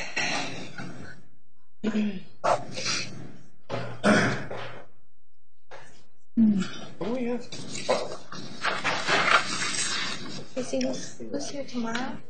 Well, Dr. Ted, and perhaps Mr. Cooper, and... Perhaps, he's not confirmed. Well, I left a message that it was going to be shorter, and that I could, what would work best with his class, because it looks like he's just going to be in and out, whatever. And I'm just waiting. Okay, great, thank you. And I've had a few witnesses, right now, Matt has dropped, Nikki has dropped. Oh, Matt Erickson? Oh my gosh. Nikki is the head of the Sedona. Well, that is correct. Yes. Oh my goodness. Tell her to move the chair. I only asked the question Don't go not because I'm trying to intrude too much. I'm just trying to get a sense for Commander Gallagher and Amanda Herman and Clay Sutherland. I'm going to basically ask all the same. Okay. So, would you... 4 days? Yeah, that was No! That was 3 days. No, it was more than 3 days. No, because total. now we just are going to drill down, I think. So, would you like me to have them scheduled for Monday? Or I have, all day Monday? I have or? Annie Sprinkle on Monday, and Honest Dr. Nurse. Well, we can talk about it afterwards. Yeah, I have two. You have 2 on Monday, 1 on Tuesday, and nothing.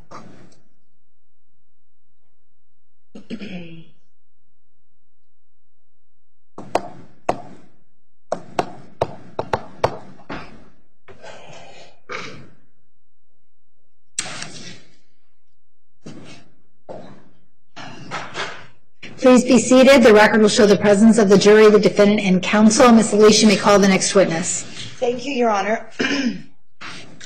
The defense calls Deanna Bennett to the stand. Ms. Bennett, please come forward right up here.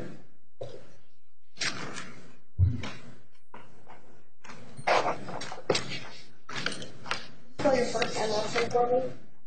D-E-A-N-N-E-T.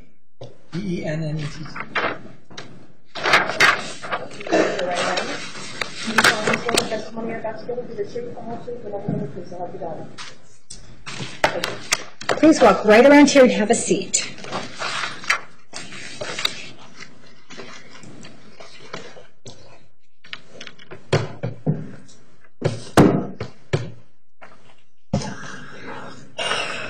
Ms. Elise?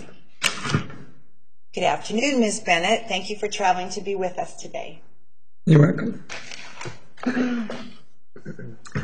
Would you state your name for the court? So Deanna Bennett? And where were you born, Deanna? I was born in Minnesota. And how long did you live there? 18 years, more than 22 years. Okay. And what caused you to leave Minnesota? Joined the military service. You did. Which branch of the military? The Army. Okay. And you, so you went from, can you just tell me just briefly, did you have siblings or you're an only child? No, I have 2 sisters. Okay. And were you raised with any particular religious upbringing? Yeah, I was raised Catholic. Okay. Left that. Okay. You kind of left the church you grew up in, but did you leave spirituality? No, I was always in church. I always went to church. I was a Christian most of my life, in many ways and shapes and forms. But so basically, you do go to church, but you explore churches. Be one way of saying it. Well, mine was a very strong. I was a born-again Christian for many years. I led a Christian band, different places here in Arizona, mainly here in Arizona. But then there became a spot where I couldn't deal with it anymore. So I like to say I came above. I raised up Christianity. It's still part of who I am and stuff. But, yes. But it is definitely not something I can go back and go to church and stuff. But it became too small, too narrow for me. Okay. The vision of spirituality really had to expand. So. Okay. And you then left Minnesota and you went, did you actually kind of go to war? What happened when you were enlisted? Yeah, Sustained. Okay. So you served overseas, Yes. and for how many years? 13 years.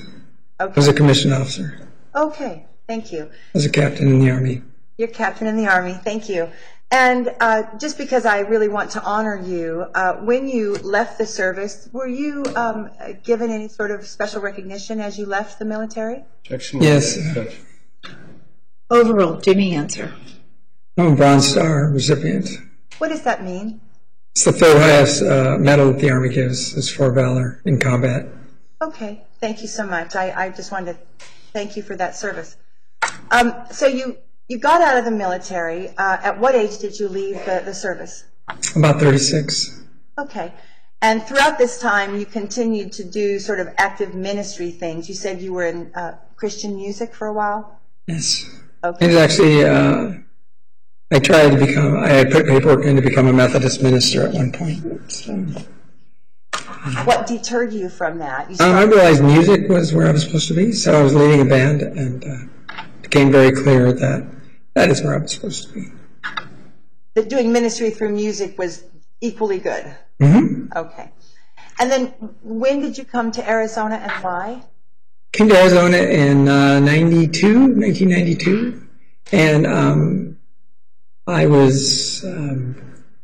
had a lot of reasons, but one of them was I was kind of tired of the military, and I had done everything I wanted to do. And my parents were snowbirds here in Arizona, so I came here. Okay. And then at that time, did you have other family? Were you married? Mm-hmm. Okay. I was married, had 3 kids. Okay. And so your children were mostly raised here in Arizona? Yeah, probably half their lives were spent here, in high school and stuff. Okay. And so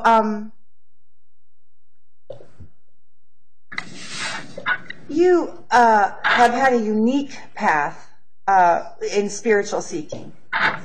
And ultimately that did lead you to the Phoenix Goddess Temple. Mm-hmm. And ultimately, actually, the word and the idea of Tantra led you to the temple. That's right. That's correct. Okay. So I'd like to help everyone understand how you made the leap from a Christian to a Tantra practitioner, someone who practices these ancient things. Well, it was kind of the catalyst was that I had a boyfriend who was also in the military. He was a combat medic who had a lot of PTSD, he had a lot of problems, and ended up committing suicide in the military. And he left me some money, and I decided, I was actually a real estate appraiser. I had my own company, and I decided to change everything in my life at that point. And so I became a life coach. I'd been encouraged to become a life coach. And so I, for a lot of reasons, I went to one specific life coach. It was a school in Sedona. I went there and had a very unusual experience on the very first day. I met a woman who, in Tantra we talk about an initiation. We get initiated into it in a way, and had a very strong, powerful connection to her, and I was very confused by it. And I wanted to know more what it was. And when I asked her, she said she was a Tantra practitioner. And I said, what's Tantra? And but I knew the word really resonated in me, and so I began to explore it more. I went to, I was really torn. I was actually into energy. I'd been... Back to narrative. Okay. Okay. And so, and this, what year did you have this, some people refer to a tantric initiation, they also say a kundalini awakening, is that right? Yes. It means that your energy suddenly shifts into a bigger matrix. Right. And so you had this initiation, this awakening in Sedona, decided to become a life coach, and then was it in this time period that you began to hear about the Phoenix Goddess Temple or the Sedona Temple? I went to a school in Hawaii, in Maui, and went to a Tantra school, one of them that are around, and I became schooled in Tantra for the very first time, and I spent about 2 weeks there. And then I also got initiated into another thing that right after that I went to a polyamory conference, which is about many loves in San Francisco-ish area, maybe Napa Valley area. This And was that- 2000, I'm sorry, I was trying Oh, 2011. It is 2011, Yeah. okay. But after the Tantra school is when I was referred to you in the temple.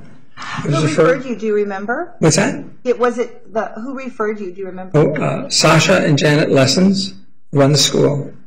And I wanted more, I wanted to know more, and so they referred me to the Goddess Temple in Phoenix. Were they referring you from a website, or did they have actual knowledge of the temple? Objection calls for hearsay. Sustained. What did they say about the Phoenix? Objection, hearsay. Okay. Sustained. Okay.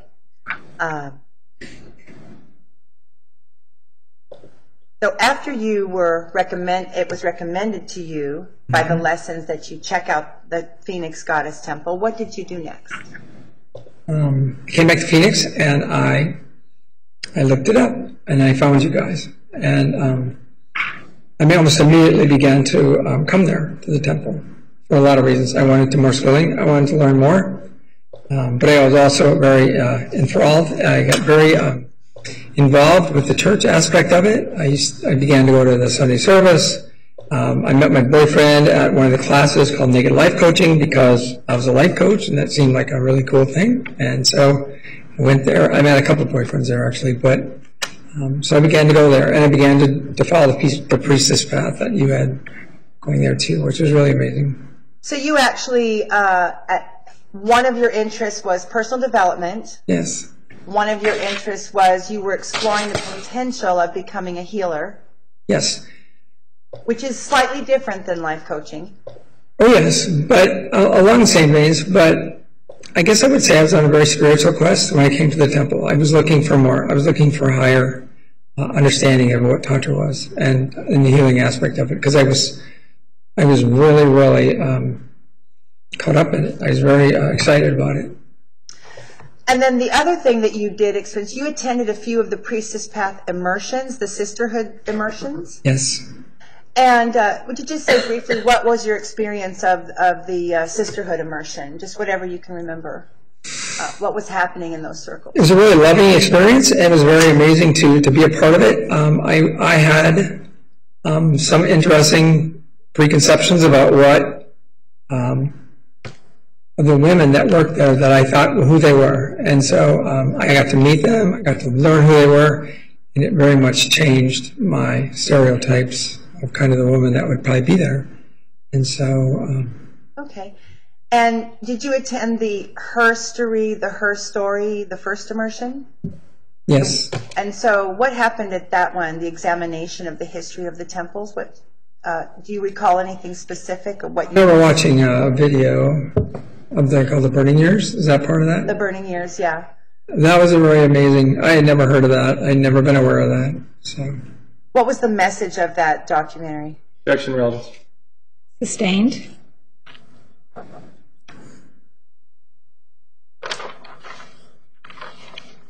Did the information presented surprise you about why there was no goddess temples? I wouldn't say it surprised me. I was just kind of ignorant to it. So, and I never heard of goddess temples, so this was very new to me. You did see academic evidence, anthropology, archaeology evidence in the materials presented that there were actually goddess temples. Right, and I'm aware of Roman history, but I never really paid it much attention, so that's what really brought it home for me. Okay. As a role. And so, and you did also attend some practitioner trainings. I believe you attended whole body healing? This is a guess, because you hadn't committed to practicing. You just wanted to know what the ceremonies were like. You asked me at one point, did I want to be a practitioner? And I did say yes. I did want to become a practitioner eventually. I don't know that I ever went to a practitioner training. I think I was given information for it and some of the different requirements and what I needed to do, but I don't believe I ever attended the training. You were sort of trying it on as an idea. Yes. Did you ever experience any pressure from me or Janet to hurry up and start practicing? No, I was more like I was pushing you. I wanted to get more. I wanted to become more. Okay. But there was a process, and you were just kind of going through the process. I was still very involved in my life coaching thing, and so I kept leaving and going to life coaching type training. And but when I came back, for whatever reason, I just ended up missing the next few priestess fasts, and so. But then I would come back, and I would always attend church service, and I would go to any other classes there that were given on Friday nights and things like that. Okay. And so we're in 2011. You've been to the temple. You've taken classes. And how did you first hear about that the temples were no longer? The temples were closed. I actually drove by it on the day it happened, and I was incensed. As a Christian, I'd always read stories about Russia and China where they go in and they... narrative. Sustained. What was your reaction when you saw that? Horrified. I was horrified. It was my church. Never dreamed it happened here in the United States. Okay. And did you have any contact with any of the people from the temple as the raids occurred or right after the raids occurred?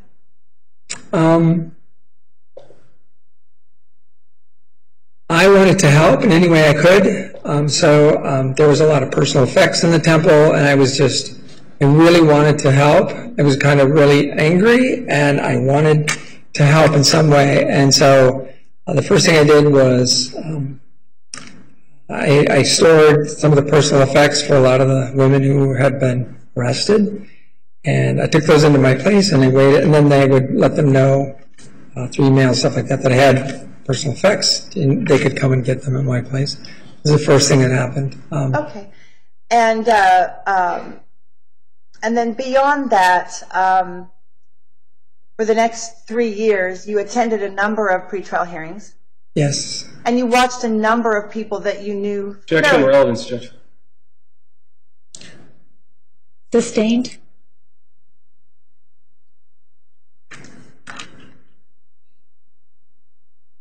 So, since the temple's been raided, did this cause you to leave the Tantra community, or did you stay in the Tantra community? I'd rather stay in the Tantra community. Okay. There was a lot of alarm throughout the country about what happened, and it was terrifying. A lot of the women were really afraid after that. Did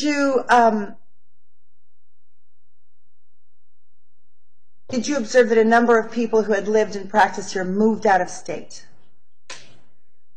Not personally. I know some that I did know did move. I knew that, but most of them that I knew actually stayed here. Are most of them practicing, or did they find other? They've all left. They've stopped giving. There's been a handful. There's a couple that are still practicing, not here, but other places. Okay, and at some point in the last few years, you decided that you would like to actually explore being a tantrika. Yes. And so you actually have offered some of these ceremonies. That's in correct. Healing. That's correct. And tell me, you trained in part by going to the Kudeshka, the Native American sacred sexuality? Objection. What is that? Judge. Could you explain the training you received at the could you explain what type of sacred sexuality training you received at the Kudeshka Sweet Medicine? Objection, relevance, Judge. Approach, please.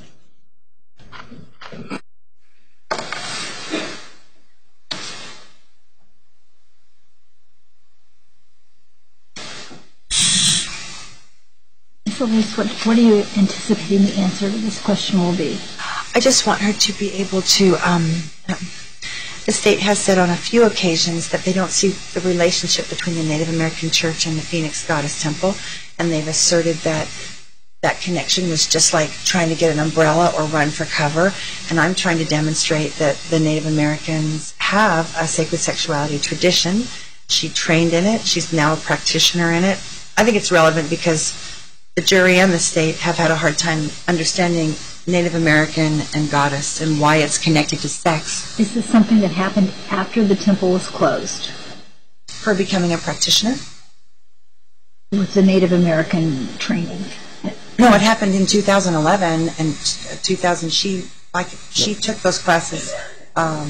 Questions elicited were just after she was in the context of after the temple had closed. She was talking about practitioners staying in Phoenix, and you asked her about trainings that she had done after, and that she has answered that it was after the closing of the temple, Judge, and it's that basis that I objected to relevance. I apologize. So you need to, if she participated in training before, yes, then you may ask that, but unless it's relevant for some other purpose. Well, she trained with some of the people who are coming as state's been making a case that there wasn't enough training for our people, that we just took anybody whether they had training or not, and I was trying to establish that training occurs before people come to temple, during, and even after. Like, when people are on this path, they just continue to... Well, the specifics of the training that she got after, not relevant. If you want to inquire about the training that she received while at the temple or before, then you may inquire. I would just say the state's position is any training that occurred outside of the temple has no relevance to anything that Miss Elise has been charged with. But she is a current member of our church. She's a current member of my church, she's here as a member of our church. That has no relevance to these proceedings, Your Honor. I think that's correct. Okay.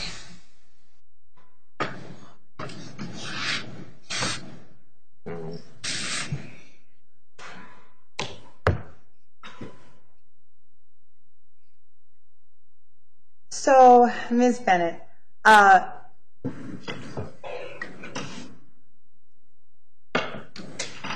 everyone here has heard the word Tantra as a practice, a religion, an ancient tradition, and I would appreciate getting your definition of Tantra. Tantra to me is a really beautiful practice. It means to weave. It means more out of life. For me, it's the path for me to follow. It's like why I'm on the planet is Tantra, and that's why I do it. It's the most amazing thing I've ever encountered. It's just a beautiful thing. And you began to offer ceremonies. You were actually beginning to practice, just kind of on the cusp of practicing when this happened. I was. And then since then you have gone on to be a practitioner. I have. And you've stayed in the national community. Yes, pretty much. Okay. And so,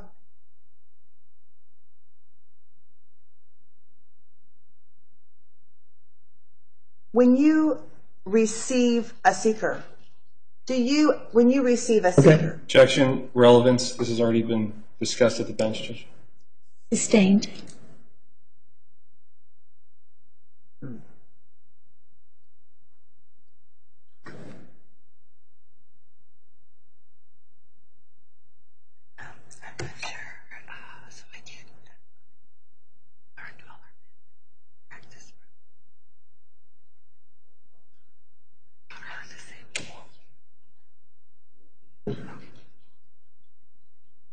Okay.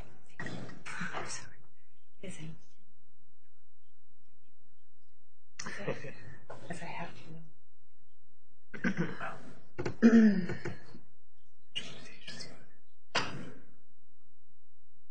Did you take any of the Kudeshka, during the year 2011?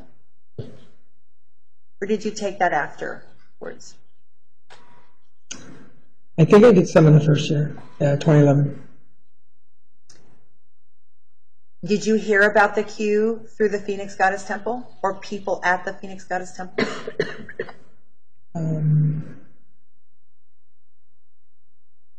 The main one I heard from was another tantrika that I knew from my my class, but I actually talked to people at the Goddess Temple who knew about it too.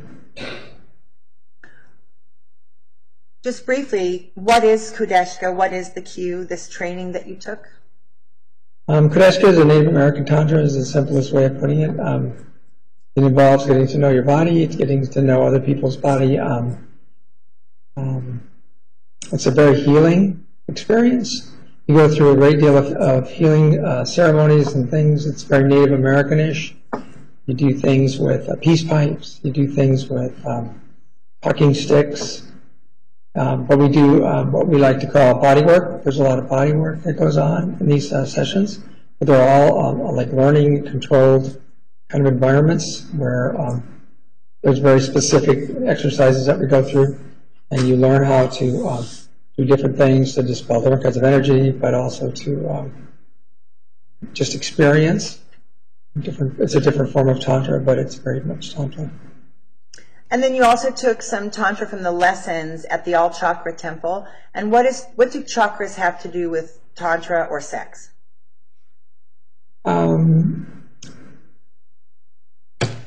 Judge, I'm going to object to cumulative at this point.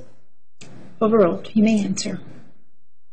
That means you can answer. So yeah, okay. Would you tell us because you are a practitioner, how do chakras relate to sex? Right. It has a lot to do with what we call the Kundalini, which is the life force energy that runs from our tailbone all up the way through our neck. We do a lot of exercises with that in the lessons schooling. It's about activating the different chakras, what we believe to be energy centers in our body.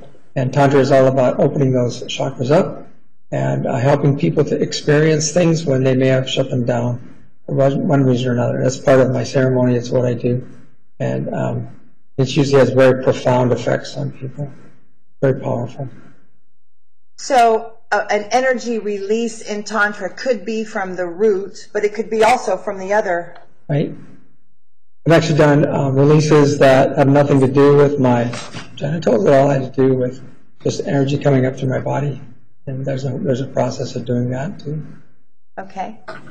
And so for you, the practices are in fact your personal spiritual path. It is, absolutely. And the temple was a resource that made your life better. Yeah, it was beautiful. I went to it all the time. It was really, I was like, this is where I need to be. So that's why I went there. And do you recall there's a connection between soldiers returning from war and the goddess temple that was historic? Do you recall that? I'm sorry. PTSD, is that what you're talking about? Well, yes, in the study of the goddess history, the warriors would go to the temples. Do you recall? I actually tell that story almost every time I do a session. Would you tell us what that is? Could you tell us your understanding of the historic connection between soldiers coming back from war and the ancient goddess? Right. Affection, relevance, Judge. It's relevant, Your Honor. Approach, please.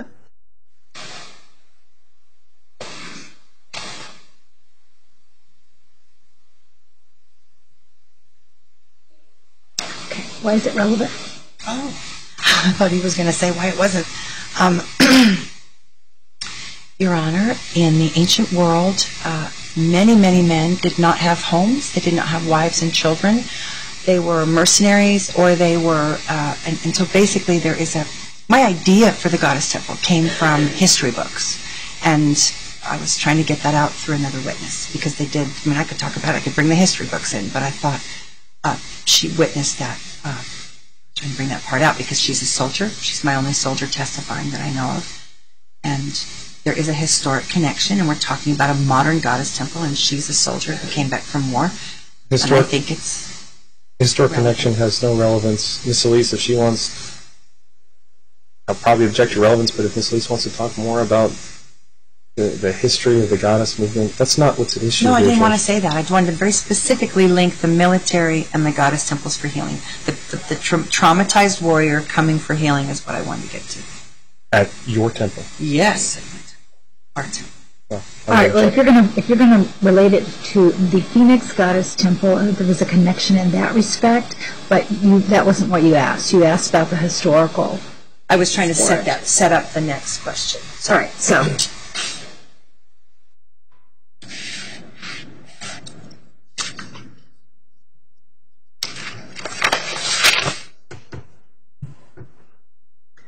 So in your your personal examination of goddess temples,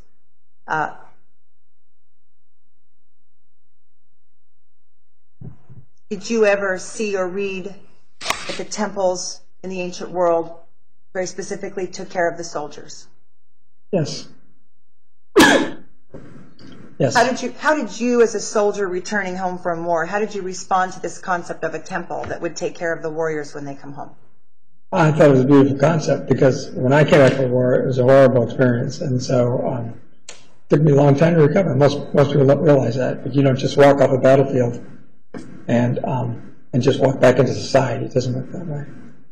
You end up with a lot of wounds. I remember like seeing things, pictures from that time, even 6 months to a year after I came back, and still being just caught up in the emotion and the fear, and right back in the middle of it. So that's a real thing. PTSD is a real thing. And did you experience did you have to work through some of these symptoms? I had some mild forms of it. I've met many soldiers who come back and hear the whistle in the town and end up being on the ground. They don't know how they get it. I have a boyfriend that committed suicide, the one I did. We would be watching a movie, maybe a violent movie, and he would break reality, and he would be shouting for people that like eyes on the ridge, and all kinds of weird things would happen. So I've seen that happen in my own life with him. So. Okay.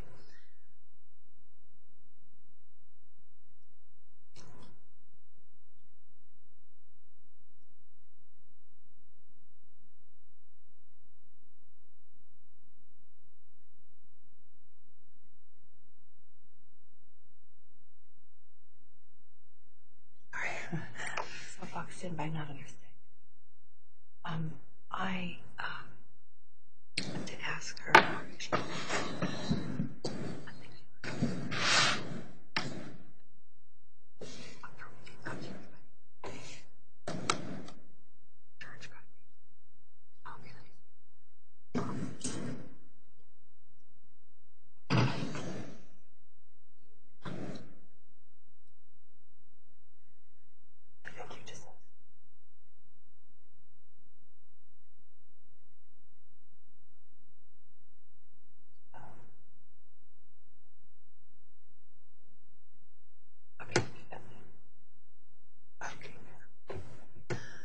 So, Ms. Bennett, did you receive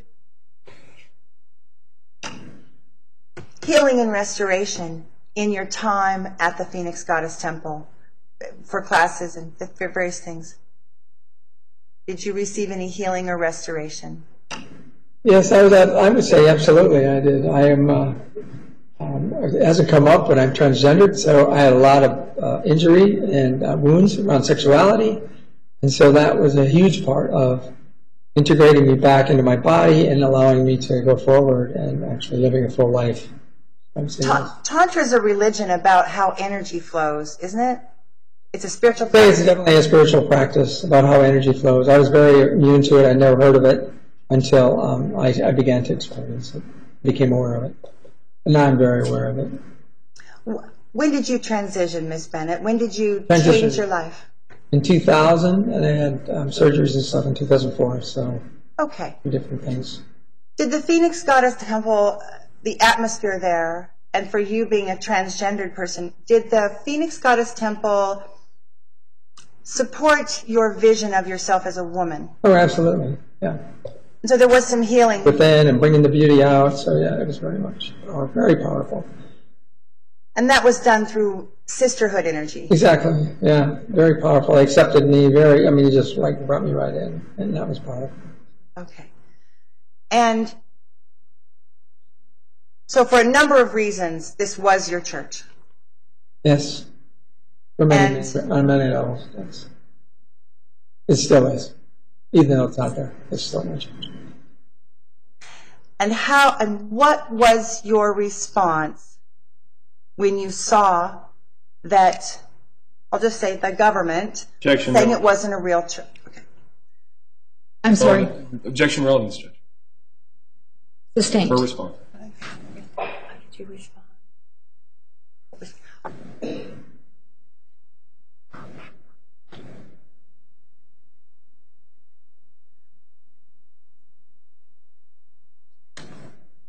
What actions did you take as a member of the church when it was collapsed by the government? My first response was very angry. I didn't really fear anybody. I didn't understand why they would raid such a peaceful, beautiful place, and especially the way they did it was very abhorrent to me. It was very, very devastating with the kind of violence they went in with. Where I knew it would be a peaceful place, I knew there were nothing dangerous there. Overruled. You may finish your statement. Pardon? You may finish your statement. Did you finish it? I knew it to be a peaceful, gentle place, and I actually saw everything there, and I thought, oh, please let somebody injured or something like that. Hopefully it was an ambulance. And it was just heartbreaking for me to see that happen. And how did that make you feel when you put your life on the line to defend religious freedom overseas? It's in relevance, Judge. Sustained.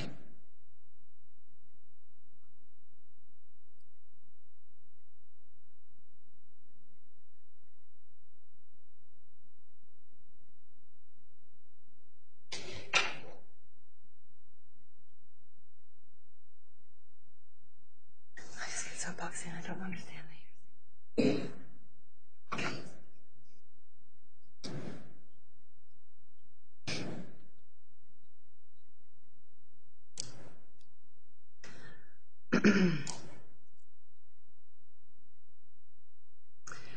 Ms. Bennett,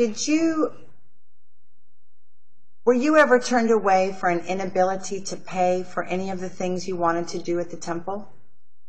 No, never. Were you able to contribute did you give any tithes of support? I did. Every Sunday I gave tithing, and in one of the classes I paid $100 to. So. And in your mind, you were giving to a church. It looked like a church to you. I wrote a check because I thought it would be tax deductible because I was told it was an approved tax. And that would have been through the Oklahoma Church. That was. Objection, Foundation. Okay. Sustained. Oh,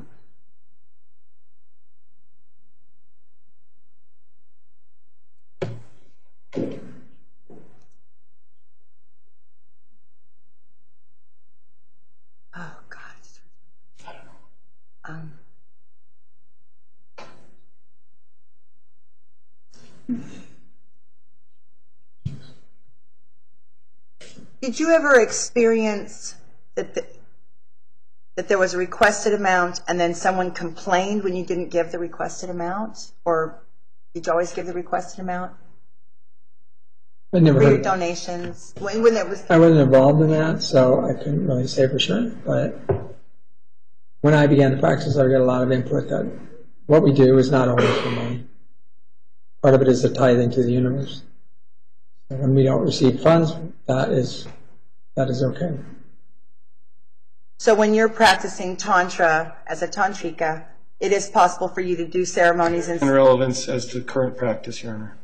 Thank you. I don't have any further questions. Thank you, Ms. Bennett. Cross-examination? Nothing from the state. Thank you. Any questions from the jury for this witness? All right, thank you. You may step down. You're excused. Ms. Lace, you may call the next witness. Yes, thank you.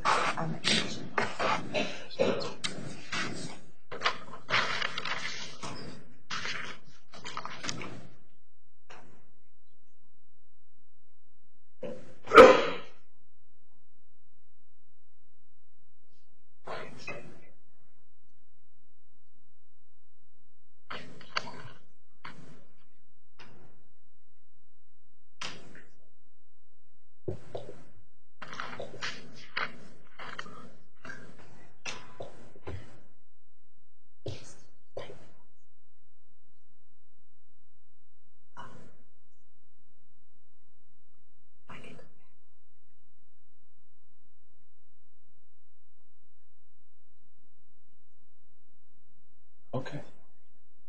Yeah, that's okay. I'll go.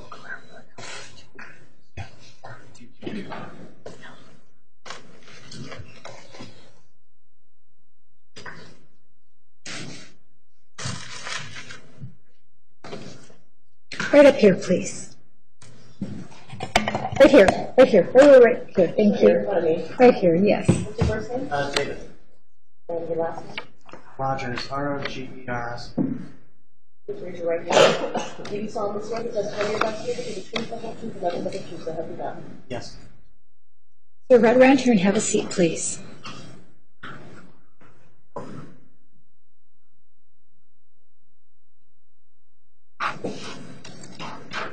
Hello, Mr. Rogers. Hello, Ms. Elise.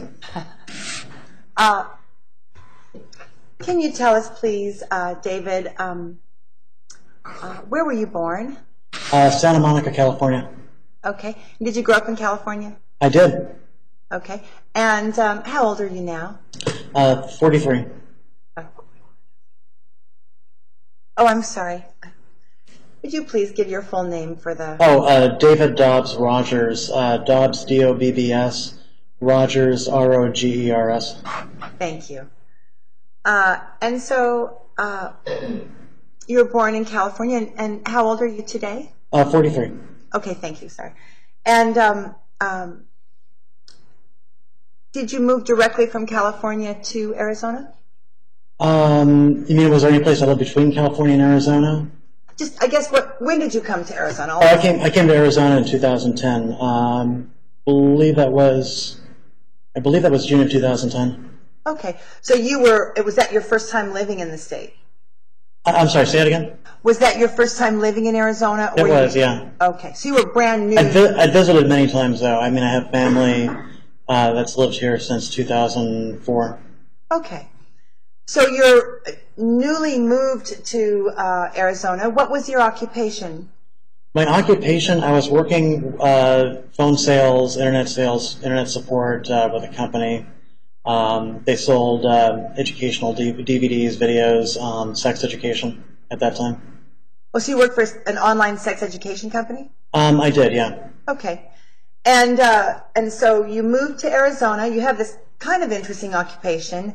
And you knew I didn't have the occupation at the time I moved here. I was hired after I moved here. Oh, okay. Okay.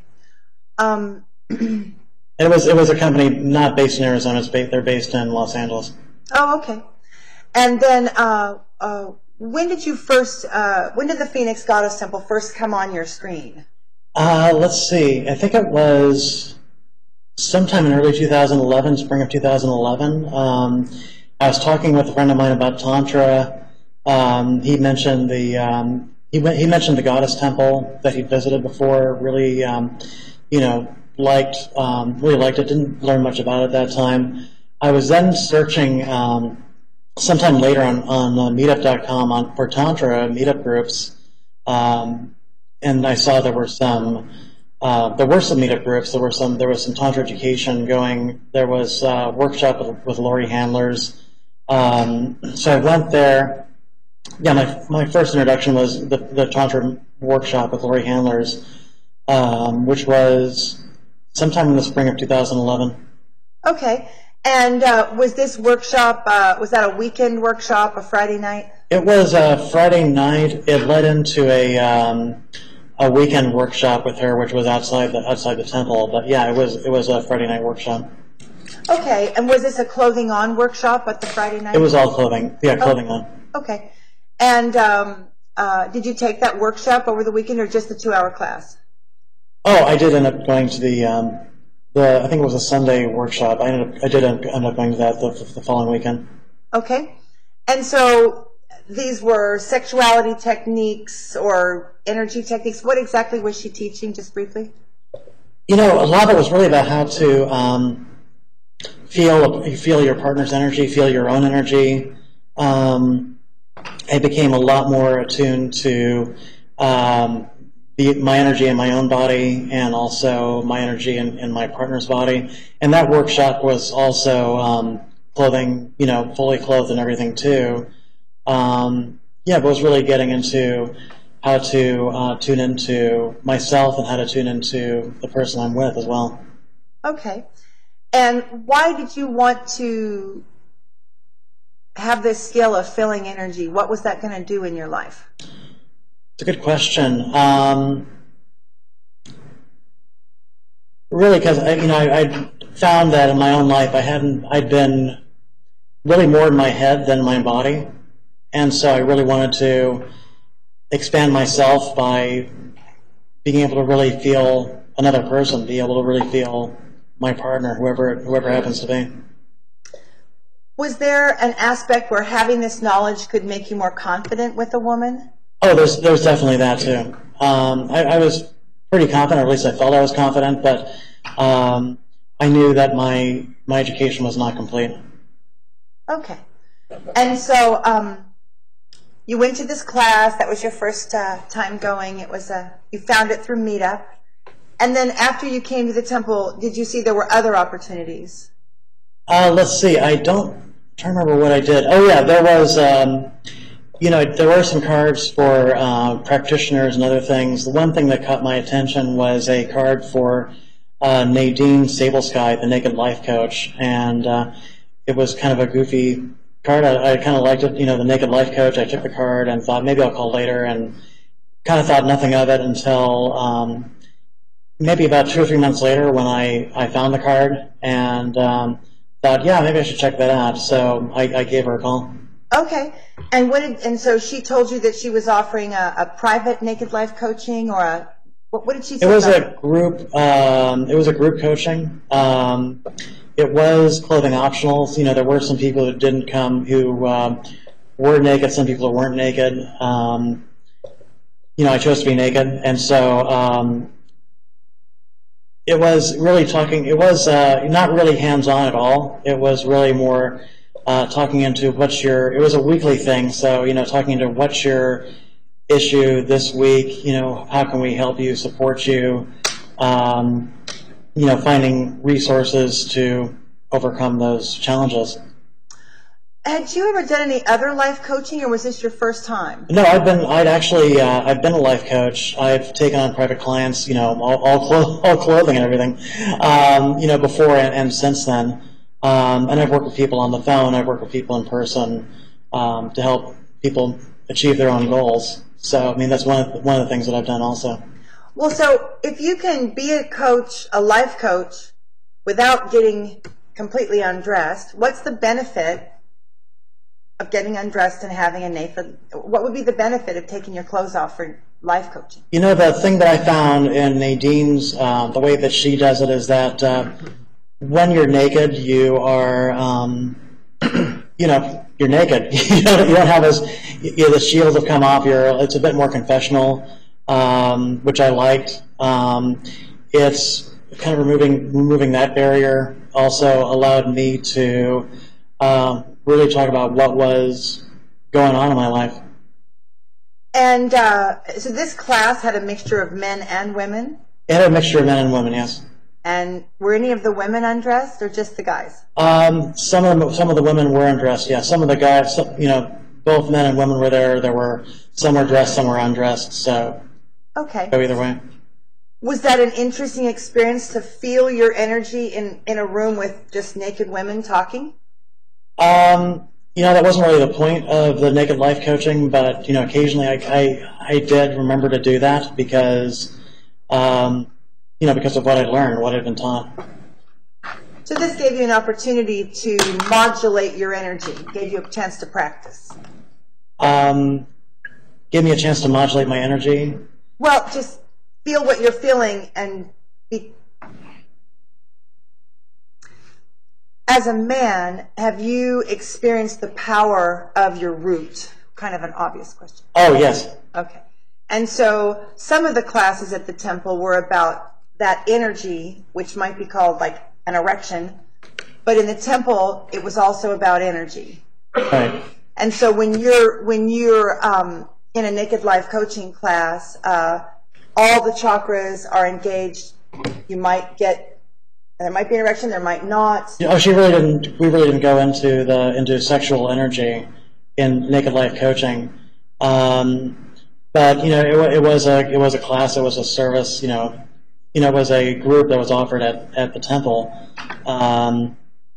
But I did learn about the root through the class with suddenly I can't remember her name now. I just mentioned her name before. The weekend workshop.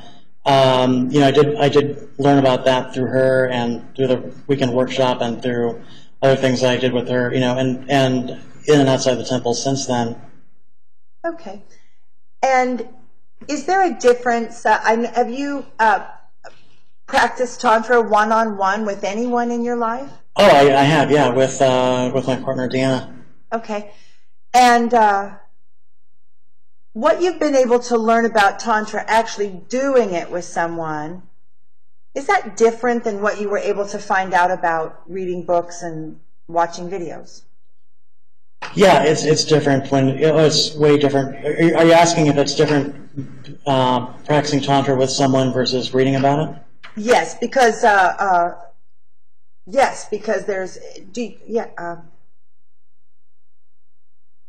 you think that having a guide help you find those energy streams made what you learned online understandable? Oh yeah, I mean, when I did the class with Lori Handlers, I mean, it was hands-on but fully clothed. You know, when I'm with my partner, when I'm with Deanna,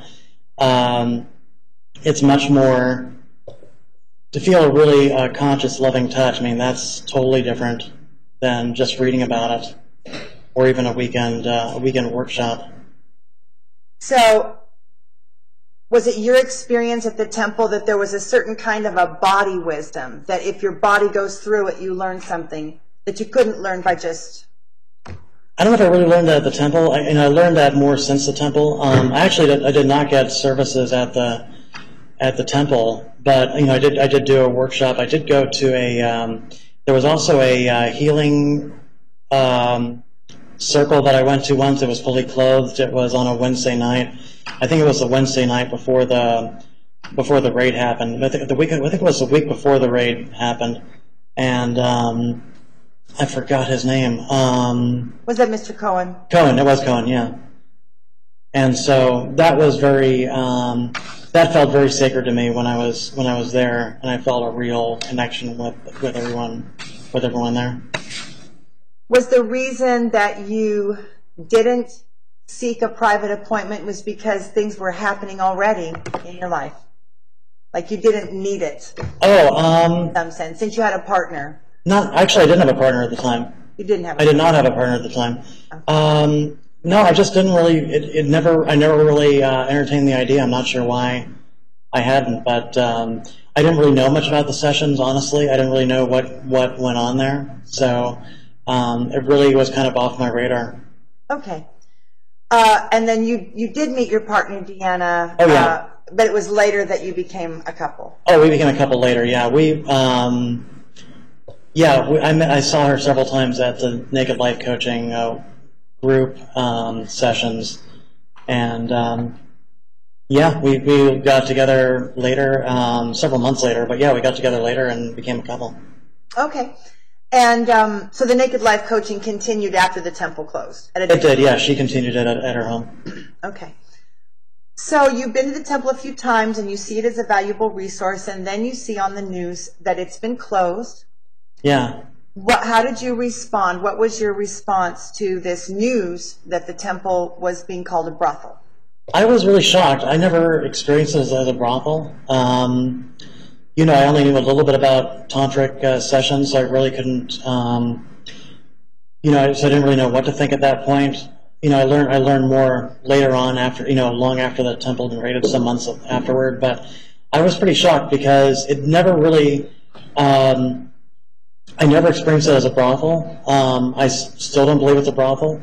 It's I was really just shocked when I saw that. Okay, and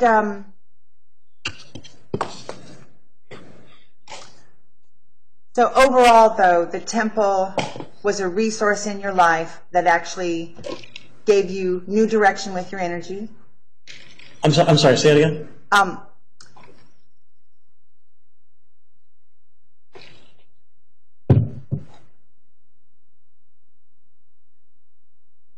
What is your response to the state's allegation that this is an illegal enterprise? Objection, relevance, and foundation. Sustained. Okay.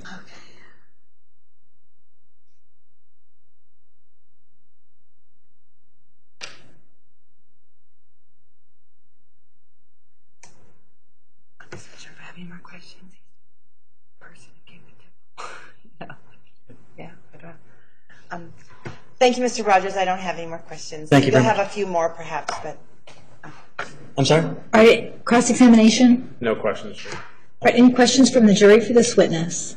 All right, thank you, sir. You may step down. Thank you.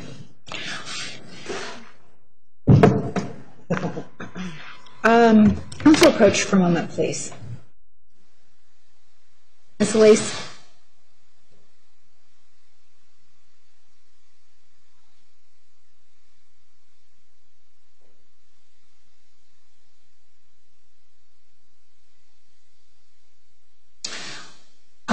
How long do you think this next witness will take? Will she take the rest of the afternoon? Oh, heck no.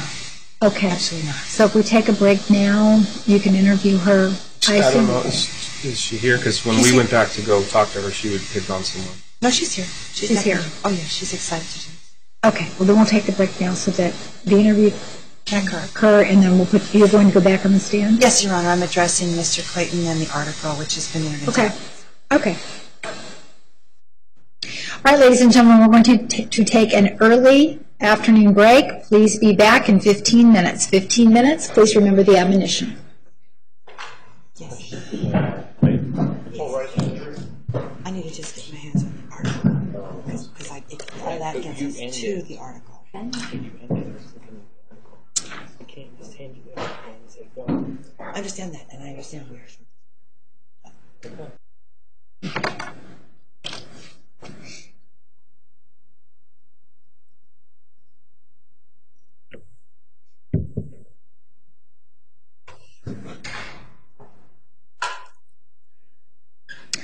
All right, the record will show the presence of the defendant and all counsel. Please be seated in the back.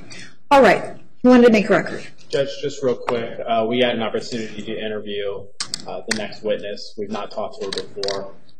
Based on our interview, Well, let's just wait for a moment. Are you the witness sitting in the front? Let's have you just walk in the back, please.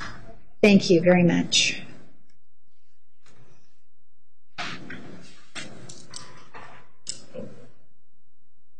All right, go ahead, Mr. Sammons. Judge, at this time we're asking for her protection that she have an attorney appointed to consult with before she makes a decision to testify. Your Honor, I'd like to respond if I may. You may. The state has had the information about Ms. Subasbly's presence at the temple, including appointment books, which may or may not have shown that she did a few ceremonies. She actually practiced for a super brief time. If they looked in the book, they might find a couple appointments. And she's here to testify that she chose not to be a whole body healer and to do this other thing. And I'm going to say, again, because of just one or two appointments that she may have done as a New Sister Duo, and one appointment where no sexual anything occurred, and then she became the Naked Life Coach. So she's not in the same category as the practitioners. This is not a late disclosure. She was on the website as a Sacred Sister. She was in the appointment books. If anything showed, it would have said Nadine. And so I don't see how they can bring felony charges if they did anything. I just don't see that we need to do this delay. Are they actually saying they're going to? I don't believe they have the ability to bring charges at this point to this particular person. So I think we're wasting the court's time and resources. That's really not your call. That's the witness's call. So let's have her come in. You want to just put on the record what she told us? I don't know if it's important, Judge, but I can just say what Ms. Elise said is inconsistent with what the witness just told us in the interview. So that's why we're asking. Okay. She admitted to doing some New Sister Duos, correct? In addition to 12 other sessions on her own. Yes, but she was doing Naked Life coaching. In addition. Okay, well, let's. Isn't it true, Your Honor, that they've lost their window to bring charges? They've had this information since 2011. Come forward, please. Thank you. Right up here to this podium. Would you state your name, please? Could you spell your last name? Okay. The state interviewed you during the recess, and they have indicated to me that they believe the court should appoint counsel for you because what you may testify about could incriminate you. Whatever you say in this courtroom could be used against you. And they are asking me to appoint counsel for you. Would you like me to have counsel appointed to represent you before you testify?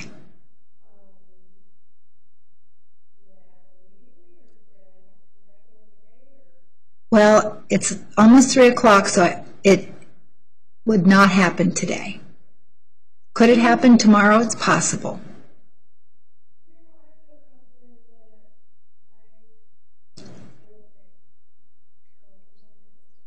Well, you understand that it is the state's position that the information you provided during the interview would incriminate you. In other words, is evidence that you committed crimes.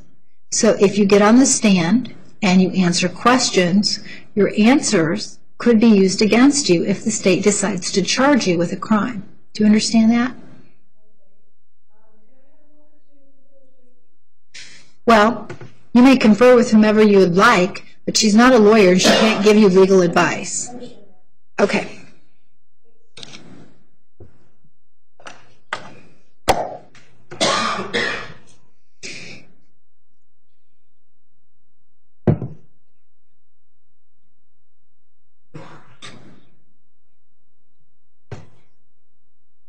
Huh? Okay, let me just...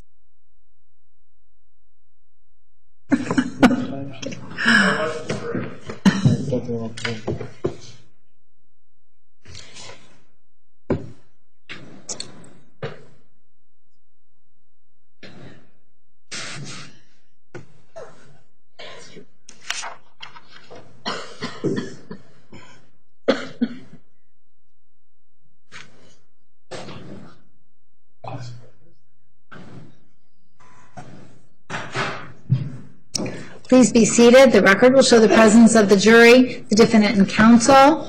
Mr. Green, you may continue with direct examination of Ms. Felice.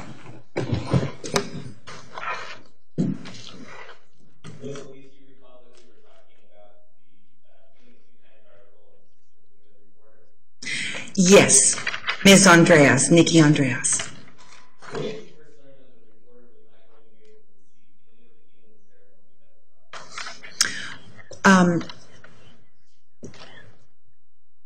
I heard about it from Wayne because Wayne was the main point person for the article, and I did that because he was leading the school. And so he told me this, and then I called her and I asked her to explain why she couldn't receive a healing, if it was a gift. And she said, that's when she told me that there was no money in the budget to give money for the ceremony, and that she couldn't accept a gift because that would be viewed as a bribe or something like that. I'm paraphrasing. And that would influence her reporting if she, like if I sold cars and gave her a car, then she'd write favorably about me, I guess. It's something like that.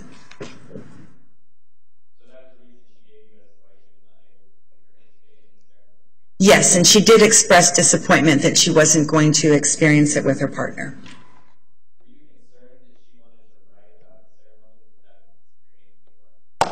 Yes, because the ceremonies are something that happens inside of you, and when you're outside it, looking at it, it's not the same as having it happen in you. And actually, the temple had a pretty strong rule. If you would just show up to a ceremony, you couldn't stay in the room or you couldn't stand in the circle outside unless you agreed to take part in the ceremony. And generally, we made that available to people. If they were men, they were asked to light a candle and hold a candle sometimes, or light the candle, because men are the fire. And if you were a woman, you might be asked to hold water. You might also be dealing with fire if we were honoring the men. But basically, you couldn't pull a card. You basically couldn't stay in the circle past a certain point without participating, because we found that people who were just watching, it's kind of like non-believer energy. They're just there to watch, and it's not the same as I'm part of this. And then that seems to change the energy of what's happening. In fact, that's part of why we didn't want to film the ceremonies with film crews. We didn't think that the essence would ever come across.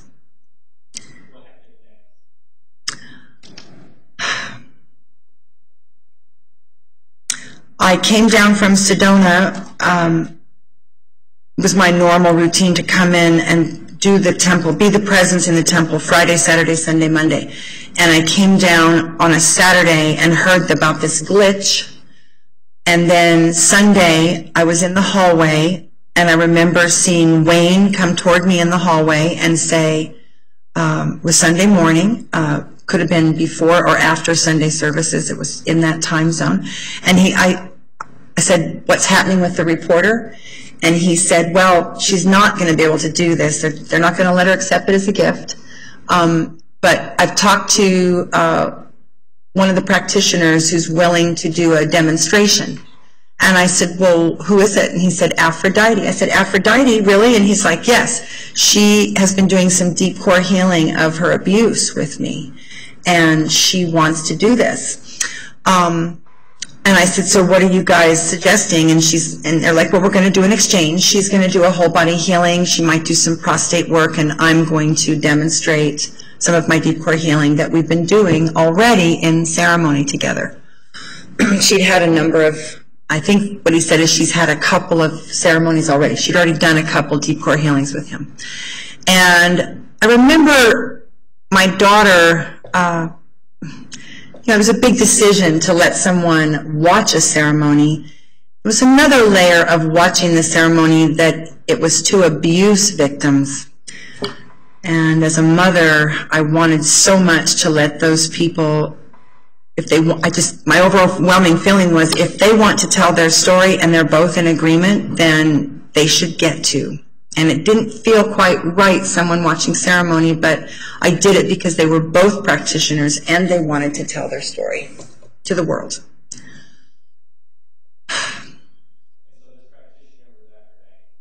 Yes, and in the article she's identified separately. I think they identify her as Jane Doe or something, but they don't identify, I don't think they make that connection that the person in the article was also doing deep core healing work.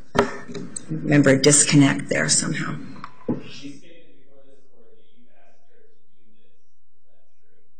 That is definitely not my recollection. And my daughter told me, I don't think she's the best person to represent Temple. I think you've got people here who will represent Temple better. There was another expression that the emphasis on, any kind of emphasis on healing incest and abuse was a bad idea. And Janet and I sat in the office and said, you know, abuse, incest, rape, especially incest. I mean, it's just people just don't talk about it. The word incest makes everybody in this room get a little ooped out because we know that the parent is not watching over the child and in fact they're doing something abusive. So this actually was a really big decision for me. I tended to go out and do the interviews myself. However, when people volunteered, I also let them go. There were other instances where the press came and someone said, I want to do that interview. And I always said yes, because in my world, that means they're supposed to do it. If they come say that, my job is to support them in their ideas. So I said yes with some misgivings based on the fact that I knew they were trying to heal incest and abuse.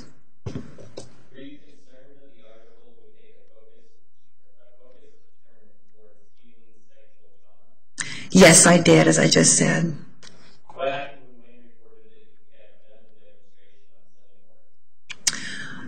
He was actually pretty elated. He felt like it had gone well. I don't believe the reporter had any didn't give off energy of judging what was happening. They both told me that they were excited about it, that they thought it went well. So I didn't have any sensations of dread or fear. I thought, great. The practitioners who started out in darkness and found some light shared it with the reporter, and they thought it went great. So I was happy. I had a concern that the reporter was going to write about our money system in such a way that could jeopardize our existence. And what I mean by that is generally the people who came to Temple were actually seekers looking for something more than sexual gratification. They wanted to be received in that way, but they wanted more. They weren't just looking, to have a quick gratification.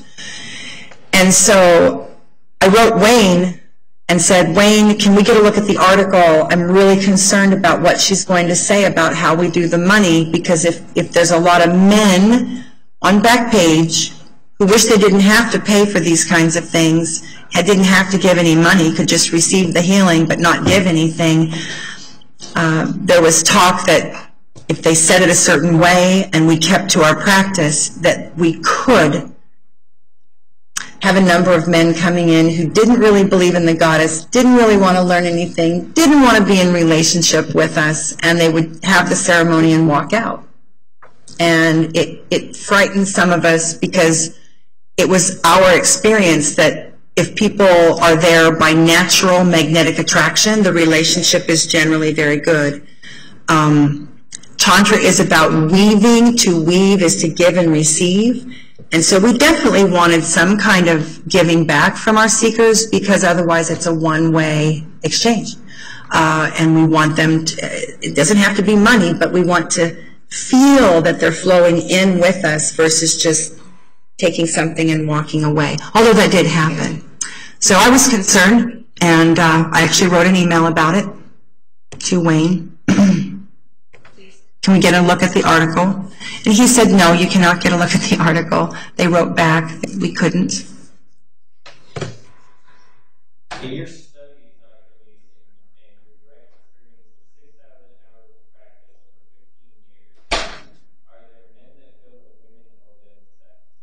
Objection calls for speculation.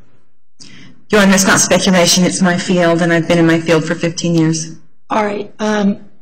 Approach, please.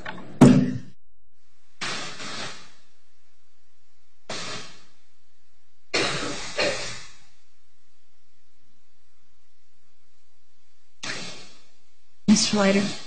Judge, as worded, I think it was, are there men who, can't even remember, but that it was talking about men generally and what's in their minds and what their feelings are, and that would be speculation. Well, rephrase, Your Honor. All right. Let me be clear, Judge. If there's a specific question that elicits what's in these men's mind, that would be cause for speculation, and I would object on that basis as well. Okay, thank you. We'll figure out a quick redirect. Okay. All right.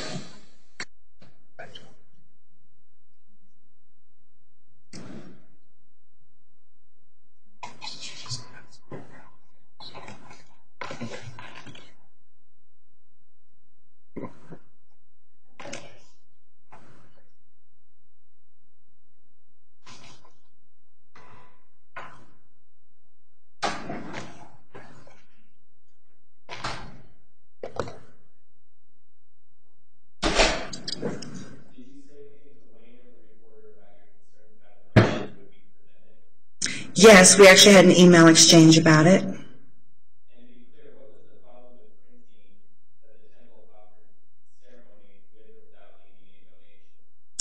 Well, as I said, I guess I talked out of turn, but it's just, the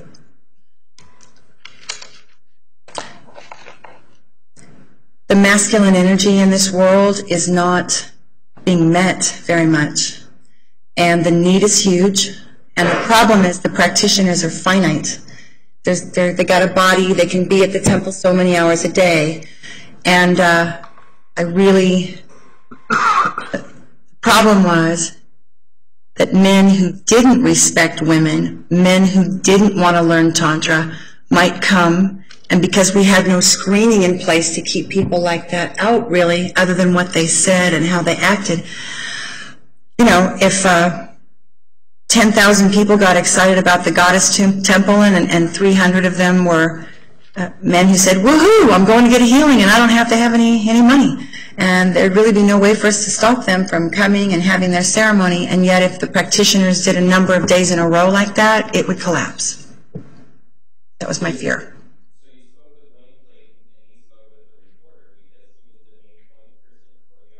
Yes, this request went through him. Well, we heard heard that we wouldn't be allowed to preview the article, and then it was time for the article to come out. Usually it comes out on a Tuesday afternoon online, and then Wednesday it hits the stands in paper. And we had been told this, and it didn't come out. It didn't come out for Valentine's. The paper hit the stands. There was a different cover. We had been told we were the cover story. It was Valentine's week. We were pretty devastated. I mean, it was pretty awful. What happened first was it didn't come out on the Valentine's issue, and we were all just, oh my gosh, what happened?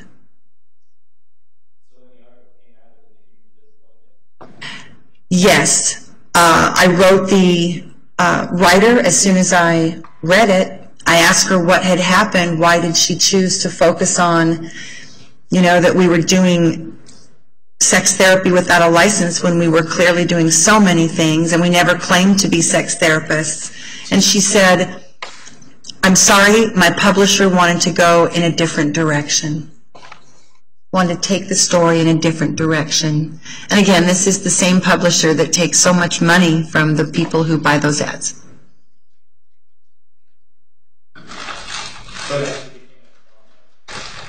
Was it a trauma at the temple? Absolutely, because it's very delicate work of trying to offer healing to people who've been incested and raped and traumatized. To have it presented in the light of illegal sex therapy when no one ever said it was sex therapy was pretty devastating. And the whole part of uplifting the feminine and teaching Tantra and the beauty of whole body healing, all of that just wasn't in the article. In fact, I would say, you know, at that point, healing incest and trauma was really a tiny portion of what we were doing, but I thought it was an important part of what we were doing, that somebody had to.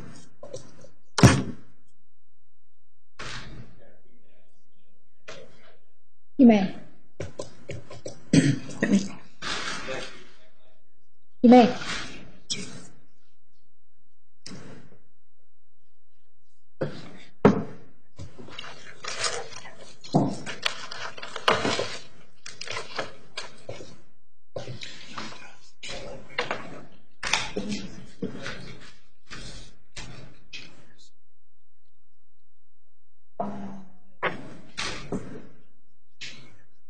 I see.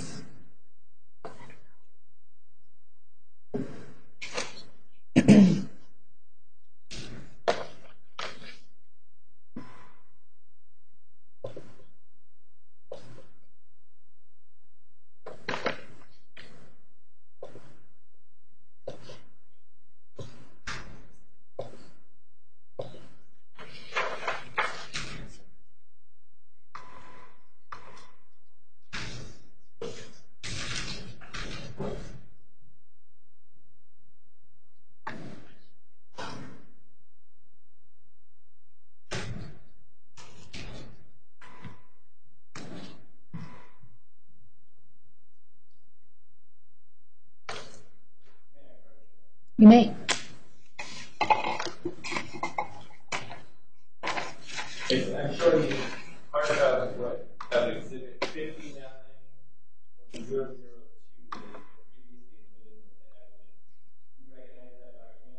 I do. This document is the Phoenix New Times article, and then there's what the article originally said, and then in another color, on this copy it's bold, but it was actually another color, there was the temple's response to every single thing that was said by the reporter, and the document was created by temple leadership. It's pretty devastating. No, we sent letters to the editor. I think one was published, but not the others. And when we asked for a retraction or someone to come and tell our side of it, we made this available. We made a link available to this, and we asked for the link of our side to be placed on the internet link, with the original story. They denied us that. And so it was published on the Phoenix Goddess Temple website.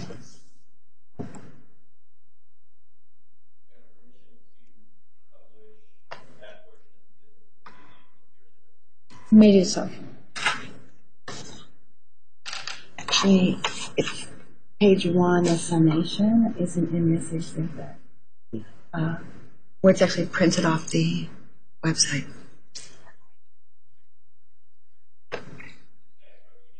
Yes. It's just this portion.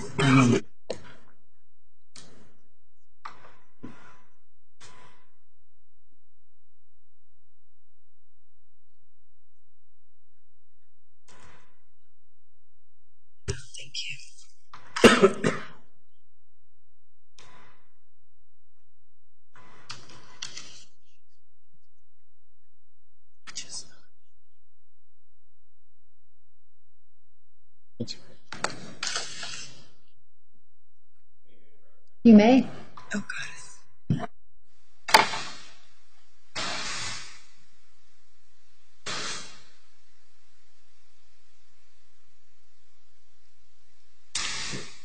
So just so I understand, there was a previous stipulation that the article, New Times article, and Miss Elise's responses would come in, and I think that's encompassed by whatever. Sorry, Judge. 59.00. 59.00. Right. Apparently, Miss Elise wants to now introduce another copy of her responses. It's exactly the same article, except that this was printed from the website. There's no difference. It's exactly the same. Yeah.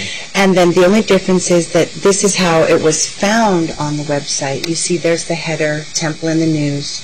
And so this is the one-page summation of the Temple's response, and then the article begins there, and there's no alterations or changes. It's the same Okay, thing. well, State's position, there's no reason to have this additional document. The first page is hearsay. Includes. It's not hearsay. It came from the website, and Your Honor, this one, if you'll... Let's let him make his objection. Go ahead, finish. This first page is hearsay. It includes a number of statements. I don't know who made them. This is apparently on the website. We're now getting into a situation where it's duplicated. The jury's going to have two versions of this. Miss Elise can talk about what was put on the website, but it's all hearsay within the agenda. Sure. Your Honor, one other thing, if I may. This exhibit, which is the same thing, you cannot see in this exhibit the bolded response, whereas when you look to page 2, you'll see that the bolded response is much easier. And I'll take the tags off. That was just for today. But the bolded Temple response is much easier to see in this category when you don't actually, for some reason, it's not. I think it was a color. And so... Okay, well, if you want to substitute this copy minus the first page. And I would say there's maybe a couple pages at the end to the okay. website. Let me see. Your Honor, when I agreed to put the article in, I was stipulating this exhibit, which I think was in, I don't see why anything from the website would be denied when it was actually published. It was disclosed. They had it. Stipulation was, I believe, this document. No, there was no reference made to this document. I just simply said with Mr. Sammons, as long as we can have the published response, then I'm fine with it being in. And that is the published response. My understanding is that the Phoenix Goddess Temple's response to the New Times article is what the state stipulated to. Right, and that is it, and it was published by us right there on the website. That's the same article. This seems to be, maybe it was an email or something, because you see it's not even in the format where we published it. So Mr. Elise presented this document to the court and had it marked as an exhibit, so... No, actually I didn't. You guys brought that. That was your exhibit. Actually, let's look it up. I believe that was State's exhibit. That was the one. To me, they look identical, except the font is slightly different, so... I'd be willing to stipulate, so Ms. Elise can point out the bolded ones, would be... what Ms. Elise wants to get into is the contents of the article. That's fine, but what we have here is a summary, and we have some pages at the end that are from I the wrote website. that summary in response to the article, knowing that people would probably not read the article, but they would just read the summation. Yeah, let me just say this, Judge, for the record, just so the court understands. This specific reference, once again, to Ms. Elise reaching out to various city officials in that summary, and And I got those emails, and they're going to be put into testimony later because you guys keep saying that I wasn't talking to the government, and I was talking. So here's where you're on this list. I'm going to sustain the state's objection to page 1 as being hearsay because it does contain statements that are not a direct response to statements in the article. Your Honor, those are all direct responses. You can testify if there's not an objection, but it is a hearsay document. What the state stipulated to was your response, which is contained here. Now, if you want to substitute... Let me see the date, Your Honor. How long ago did this come in? This came in 12/2. I turned it in 12. When I agreed to stipulate the article, I was referring to this exhibit. I don't even know where this exhibit came. I was referring to this exhibit. Okay, well, that's why when we admit documents, they're referenced by exhibit number. This is exhibit 106. The agreement of court did not... And verbally, there was nothing. It was verbally on the fly with Mr. Sammons and I. He said, do you have a problem with the article? I said, no, as long as we can do it. And he said, it's already in exhibit. And then I said, great. I thought it would be this. This one was stipulated 12/8? This one. Okay, and this one was entered on 12/2. It hasn't been entered at all. Well, I was referencing this document when I agreed for the article to come in. I wasn't referencing that document. That was the state's document. So there's actually just, I was referencing this, referencing that. So, Ms. Elise, here's the bottom line. I understand that you want to use this one because it's easier to read. The summation, if you want to have Mr. Green ask you questions about that, and then there is no objection, then you can get into it. If there's an objection, I will rule. But I don't even have to talk about it. I'll just go right into the article, but I still think it should be here because it was the published official response, and I did write this. Even if I don't go into what it says, I'm willing to not go into what it says, but this is the one I want the jury to take in the exhibit room. Okay, well, unless there's an agreement, I'm going to sustain the state's objection, and this is what they will see. But if you want... No, I have to. This is the exhibit I stipulated to, and so there's been some kind of a weird error, but this is the exhibit I stipulated to, and it's the earlier dated exhibit, by the way. This one came in on the 2nd, and this one came in on the 8th or something. Do your notes reflect which document is in evidence? That's ultimately the question here. Okay, I'll just find my... Oh, here it is. So that's one, what's that exhibit number that you have, 106? 106 is the one she wants. It's not admitted. 59.001 is admitted. This one's 0. Your Honor, this was when I didn't understand the difference between admitted, but I don't understand why something that has more information would be kept out. This is well, because it contains hearsay. All articles hearsay unless you say it came from the website. Well, that's not what the state stipulated to. What the state stipulated to is what's been marked as 59.002. I understand that you have, that you want... What I don't like is my response. I will not verbally do that, but later in my testimony, I'm going to bring the letter to the mayor, Mayor Gordon, the letter to Gary Verberg. I have to put those into evidence because that was me trying to fight back against the bad article. I don't have to discuss this, but I can provide all the evidence. Okay, well, let's move forward then. So move forward with this document unless you want to substitute the actual pages. I really would prefer that, Your Honor, you can see that this one clearly, you can clearly see the bold. It's much better. Right. So what we would need to do is we would have to take the first page off, and then we would have to substitute these pages for those pages. And then... So that's up to you. Okay, I guess so. That's fine. I'd rather the jury go to see the one that's easily to read. Okay. Yeah, we're just going to take the top page There's off. a stipulation that these pages will be substituted in 59.002. Is that correct? Perfect. Okay. Thank you, Your Honor. All right.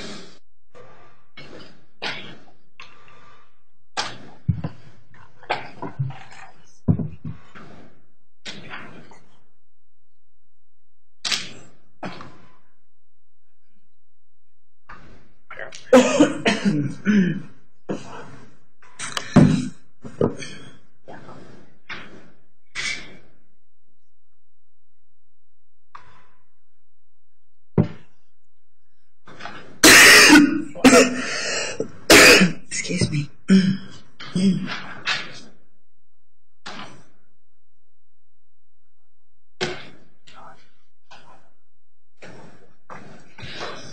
Mr. Green, here is the document.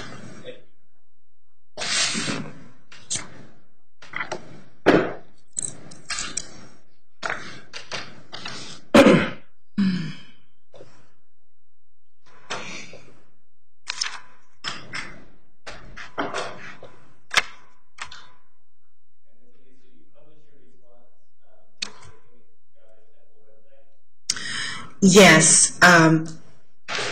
There was a number of email exchanges between various parties, that temple leadership, and just concerned parties, people who weren't temple leaders but wanted to put their 2 cents in on how to refute what was said.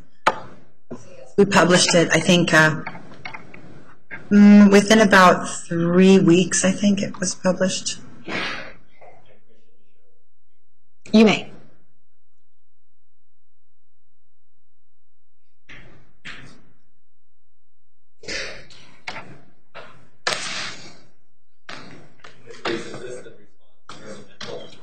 It is, and on the website our response was like a different color, and here it shows more as a bold. I also see that we marked it with 3 asterisks before each of the temple responses.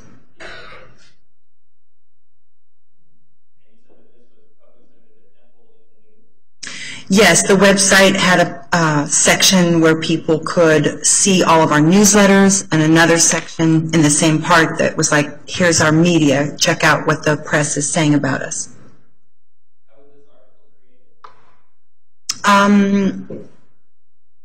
It started with upset, angry letters to me from various people in the church and in upset. There was so much anger at Wayne and Aphrodite. People felt that it didn't represent temple at all, and people were furious with me for allowing it to happen. Furious. And there were people who left. It was just so devastating to our reputation, and it didn't show our intentions. And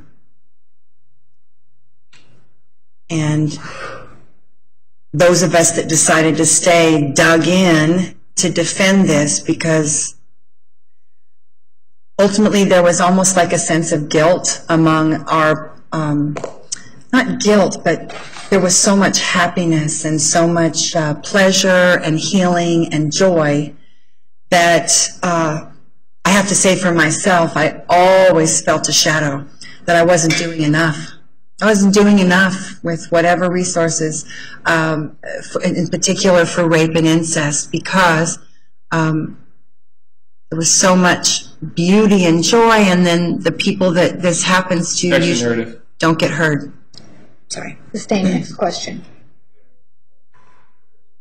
You may, yes.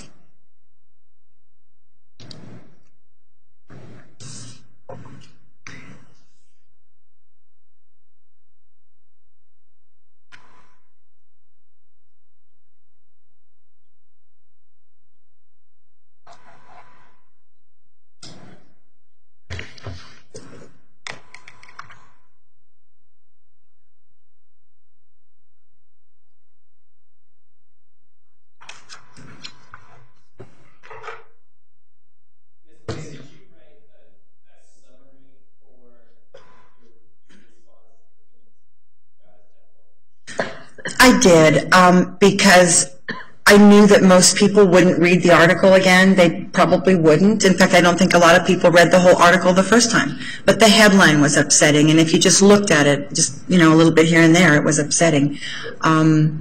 So I wrote a kind of a summation of what the temple did, what actions we took to try to mitigate. Gosh, the word that comes to mind is yellow journalism. It's an old phrase, but it's journalism tinted, to where it's not fair. And so I wrote about the article quotes a City of Phoenix attorney, and who said very bad things about us, that we weren't a real church, that we were a business dressed up as something, dressed up as a church. He said some terrible things from the position of his office as a city attorney. And so I had to respond because we'd been actually accused by a City of Phoenix attorney, someone in the legal department, of being a fake church. He also said, you better have deep pockets. This is all in the article. And so I called, just quickly, I called the mayor's office. I first called Mr. Verberg, who was Mr. Hayes' supervisor. And he basically, after I finally got through to him, he said, I'm not going to lean on Jimmy. He was just giving his opinion. And that's what I was told by the City of Phoenix, Mr. Gary Verberg, in a phone call from the temple. Mayor Gordon had on the mayor's website, there was this form, and I have emails to back this, but there was this form where you could invite the mayor to your church or your school to give a speech or to participate. And so I went on there and did that form, and I wrote a big long letter, and I said, please come and visit our church. One of your staff people has called us names, and they've never even set foot in the building.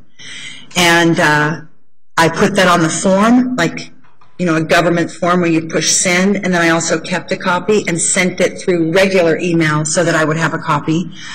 And, of course, no one from the mayor's office took it seriously.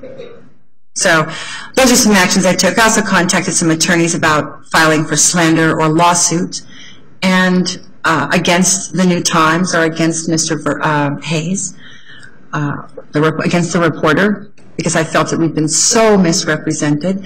And I was told by a number of attorneys, I only talked to 4, that our religion had no legal precedent, and that without legal precedent, people could call us names and there's nothing we could do. I'm totally paraphrasing what they said. And I also learned that journalism is not what you think it is. Objection, narrative. Okay, I'm sorry. Sustained.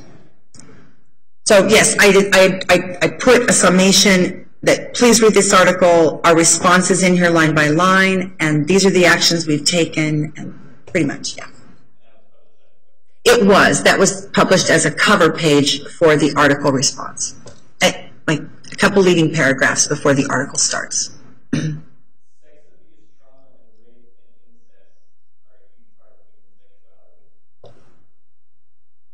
I wish that wasn't true, but it is.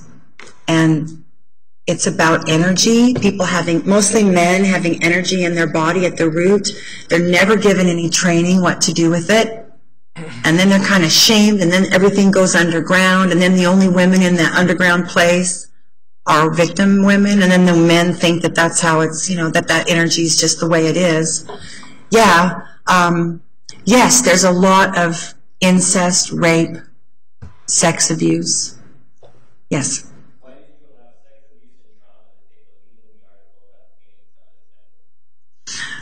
As a mother, I couldn't turn my backs on these 2 people that were close to me. They were close to me at the time. We were so happy that we thought we'd found tools that were working, and we were just about to give our tools and our gifts to the world. We were absolutely so happy. And I just felt that as a mother, I could not turn my back on the victims. People get so ooped out if you say incest, if you say anything about that. People just get uncomfortable just with the idea, let alone have a serious conversation about how to stop it.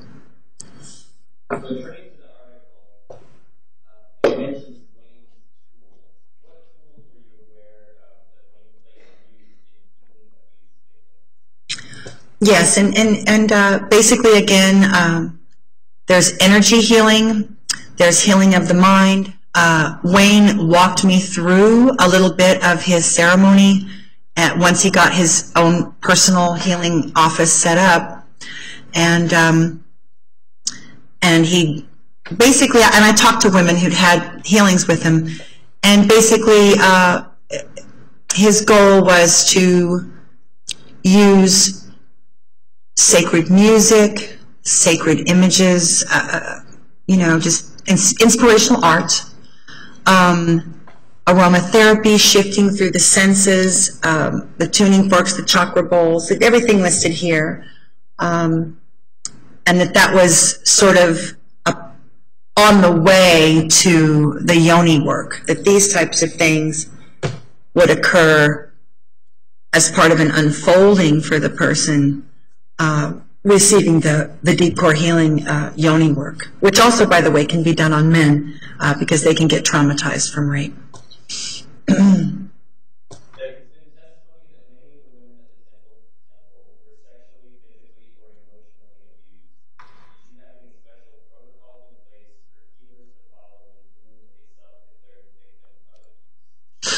Yes, I did.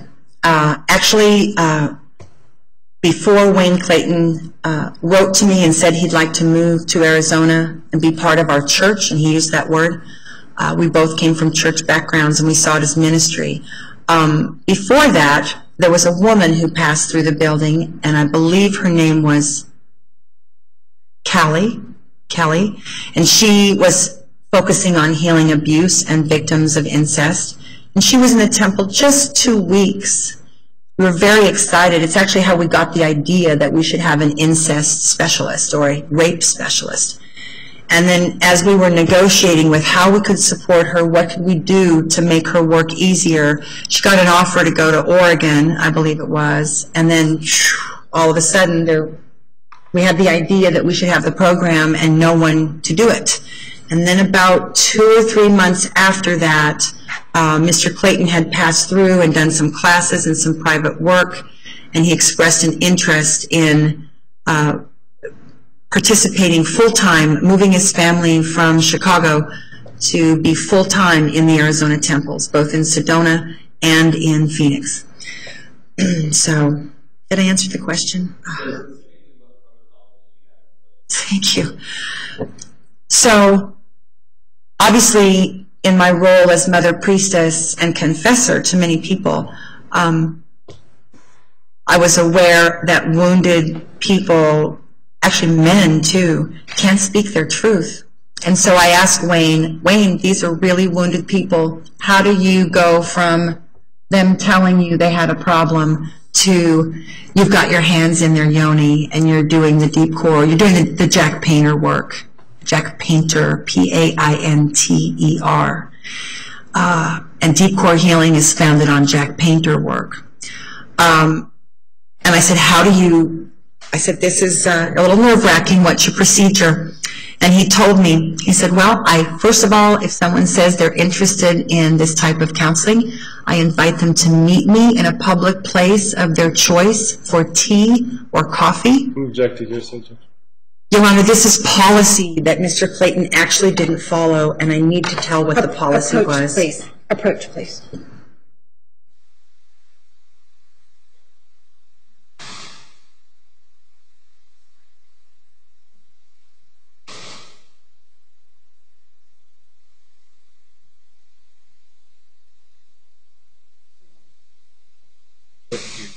He's gonna ask me what was the policy. Okay. Thank you. Fine. All right. By the time I figure this out, it's going to be over. Sorry, Rachel. Miss Elise. Yeah, I'll withdraw. Go ahead. All right. Before rephrase. Mr. Leiter. We're getting our exercise today. Okay.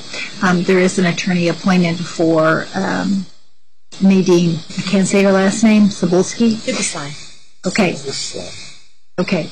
And he will be here at 9 o'clock. It's Michael Adkins. He will be here at 9 o'clock. So make sure that she needs to be here at 9 o'clock. And if you want to have someone go out and tell her she can go and be back here at 9 o'clock, that'd be great. Thank you very much. Thank you, Your Honor.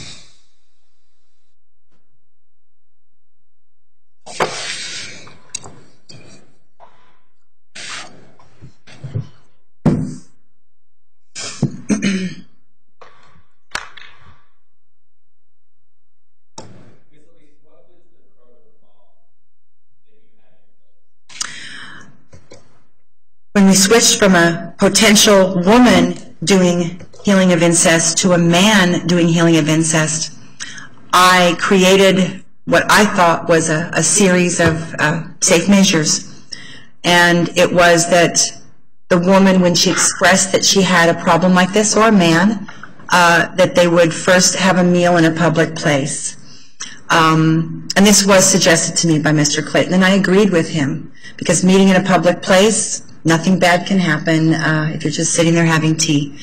And then because this is such delicate information, if the person felt a connection, then they would proceed to a private meeting in Mr. Clayton's office. And they were also told that they could bring someone to be in support. Anyone that was there with deep problems like that, if they had a support system and wanted that person to be around, they could.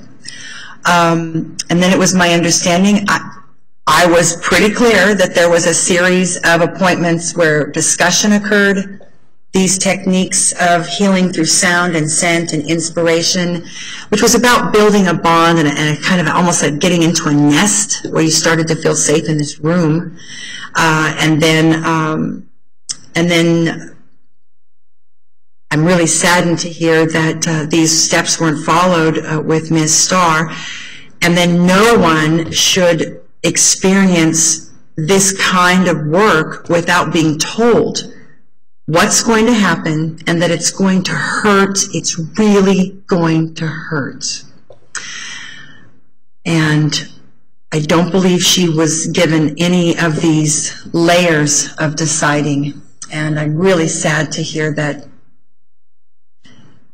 for whatever reason that was collapsed. That process over time where the victim in each decides to go again, that now gets more information, is willing to do something maybe a little scary. I didn't hear that in Ms. Starr's testimony, and it was sad for me, very sad.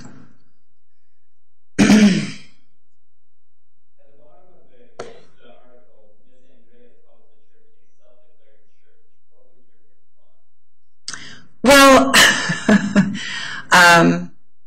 she did tell me that she was an atheist, and to me, an atheist asking a question about a church, gosh, you know, I remember when I found out she was an atheist, I got a little concerned because I was like, how is she going to see the sacred? I actually remember being concerned.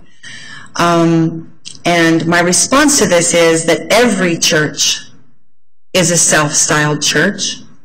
Every church says, we've got something special here going on about God or the goddess, the creator, and all churches are self-styled, all churches are self-declared, and all churches are claiming to have some sort of connection to the divine that gives them the reason to do what they're doing. So all churches are self-styled, in my opinion.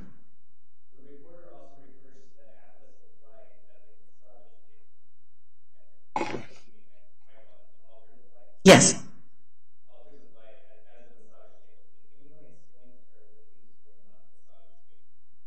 I am certain that no one told this reporter that these were massage tables. It just wasn't even spoken of like that in Temple.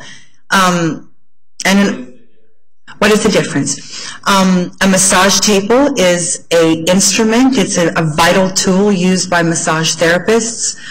It's a specialized tool. You don't want to give a massage on a bed if you can avoid it, or on the floor. If you're standing on your feet around this massage table, you have the power in your body. You can access the entire body. And when you're giving a massage, and I'm not a licensed massage therapist, but this specialized tool allows the person to stand over you, directly access your body, and reach, and because it's not a bed, it's the right height, etc. So it's a specialized tool for massage therapy. And healers, many types of healers, buy massage tables and then use them in other ways. And in the temple, very specifically, I did mention the quantum physics light body. Our temples were lit underneath. The altars of light were lit to represent the particles of light that make up the human light body, and to remind us that we were dealing with the human light body. And then the altar, top of it, we went out of our way to really pad the heck out of it. It had a egg crate, it had a feather topper, it had a mattress pad, it had a towel and a sheet. But the idea was that when you laid on it, it was as soft as your mother's lap, They're soft as your mother's bosom. So the top of the altar was dedicated to the mother's love, resting in her, and the light was to remember that the father part.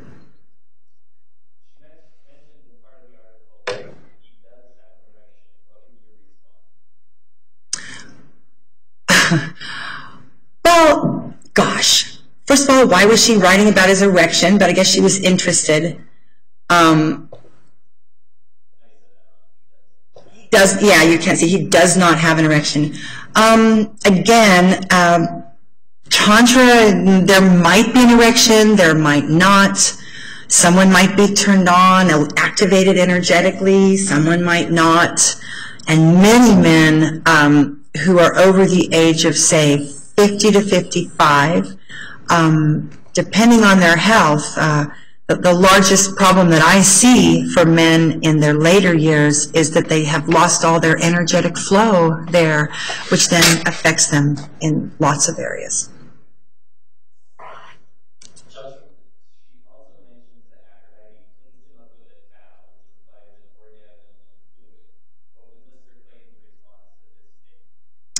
He was pretty horrified because he was married at the time, and he worked with a great deal of trust with his wife, and he was pretty horrified that she implied that an orgasm occurred, because he said that's not what happened. I got a prostate massage. I did not orgasm.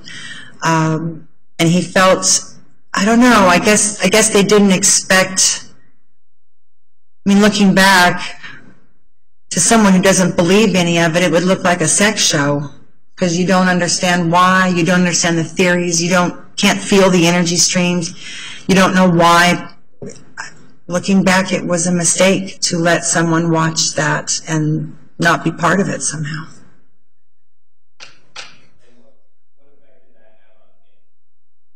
It affected him greatly, actually.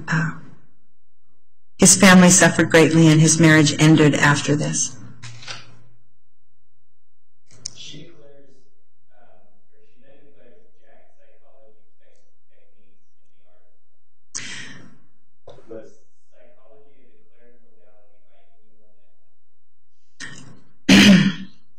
Well, we had one woman who was a clinical sexologist, but she did not use that identity at Temple, so she used the knowledge but not the title. And then Dr. Sasha Lessin actually has a psychotherapy tantra modality for people who are into psychotherapy. Other than that, no. Actually, I found that the word therapy and therapist didn't jive with the healing community, because I feel that the word therapist is very strongly situated in the medical community. Respiratory therapist, massage therapist for, you get refolded thought. They'll have massage therapy come in at the hospital. So over the years, I've just become very clear about the differences between therapy and healing. You may.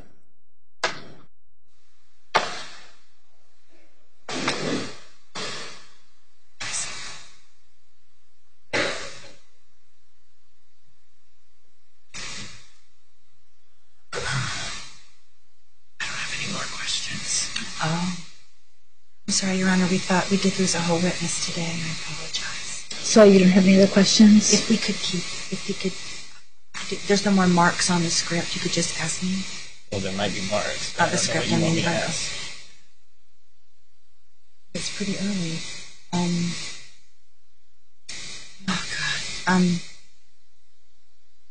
Okay, well, if I could have a couple minutes, I think we could keep going. I'd like to finish the article today. I'm certain. All right, I'll give you 2 minutes. Thank you. You can go. Ladies and gentlemen, you're free to stand for a moment. We're going to have a brief recess, but we're not going to leave the courtroom. Randy.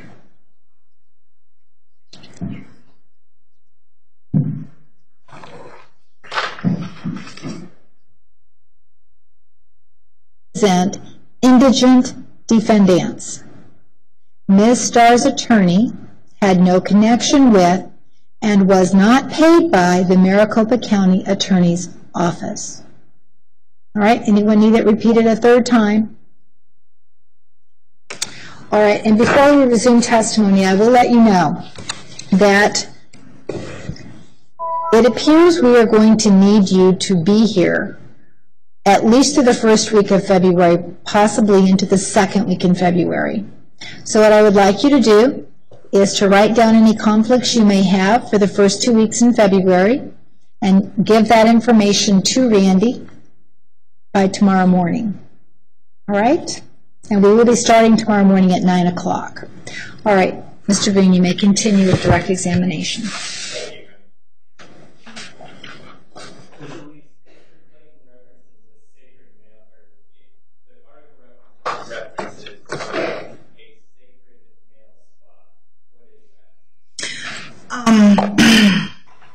In the Tantra temple and the Tantra community, there's a reference to sacred spot, and if it's a woman, sometimes they'll call goddess spot.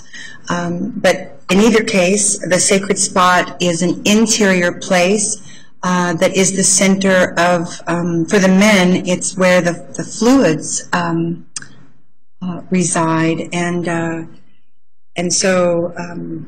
And I'm a healer, not a medical person. And but in our practices, this organ, and we know this, like I said, through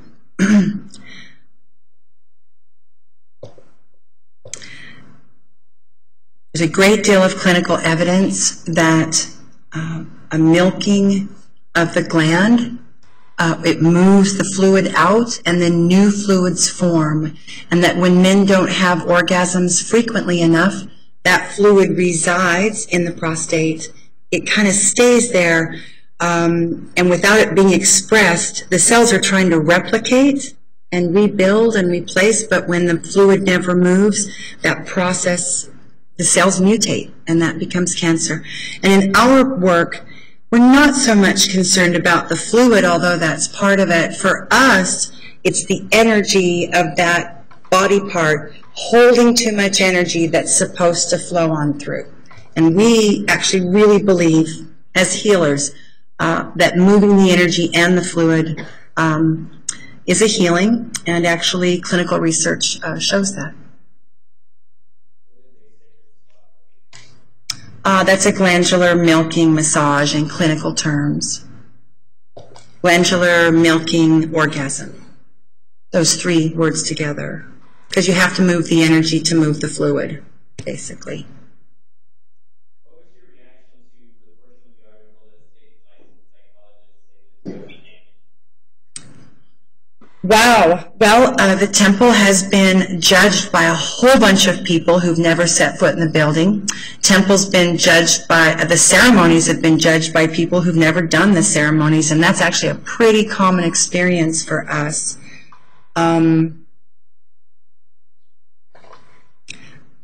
Just say it's just pretty common if you're in a minority group to experience people judging you when they actually don't know anything about it. It's kind of a common experience. That's what I would say. The article makes reference to the temple breaking in an estimated $20,000 a month in donations. What was your response? Well, the word raking in, I don't know. That is a lot of money, but not if you're running programs almost every day. It's not a lot of money if you're in a commercial-sized building. You're paying insurance, you're paying taxes on that building. The commercial property taxes on the building were $3,000 a month. That's before the rent. Just the commercial property tax. As soon as we moved in, the rent went up. He was paying, in Phoenix, if you have an empty commercial building, the taxes are lower than if there's an occupant. So as soon as we moved in, his taxes went up $3,000 a month. So even on the months when he was not able to collect the full rent, he had to collect, that. So it looks like a lot, but there's actually a lot of programs in that. 10,000 square foot facility, a large staff, educators, free programs. I resented the word raking in, and in reality, our nut, what it cost us to operate, was actually about $32,000 to $36,000. So there was a lot of things there that just wasn't right. But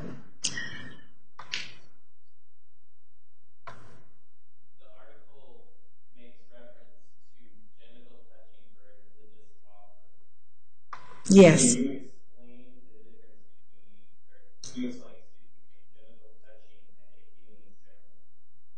Well, again, if you say the words genital touching, probably what comes to mind is being at the doctor's office and getting an exam.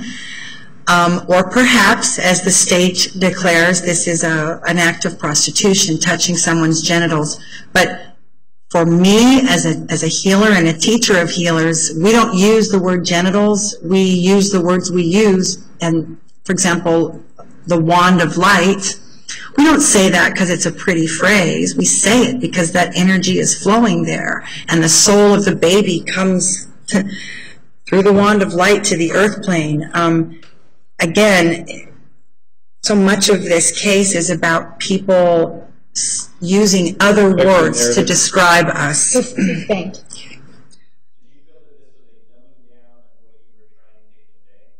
It's absolutely a dumbing down.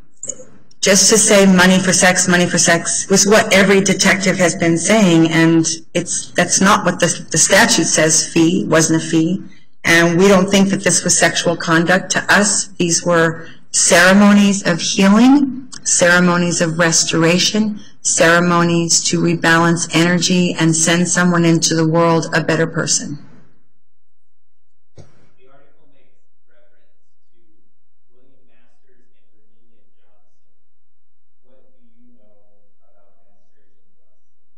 Well, my maiden name is... Sustained. Okay. Next question.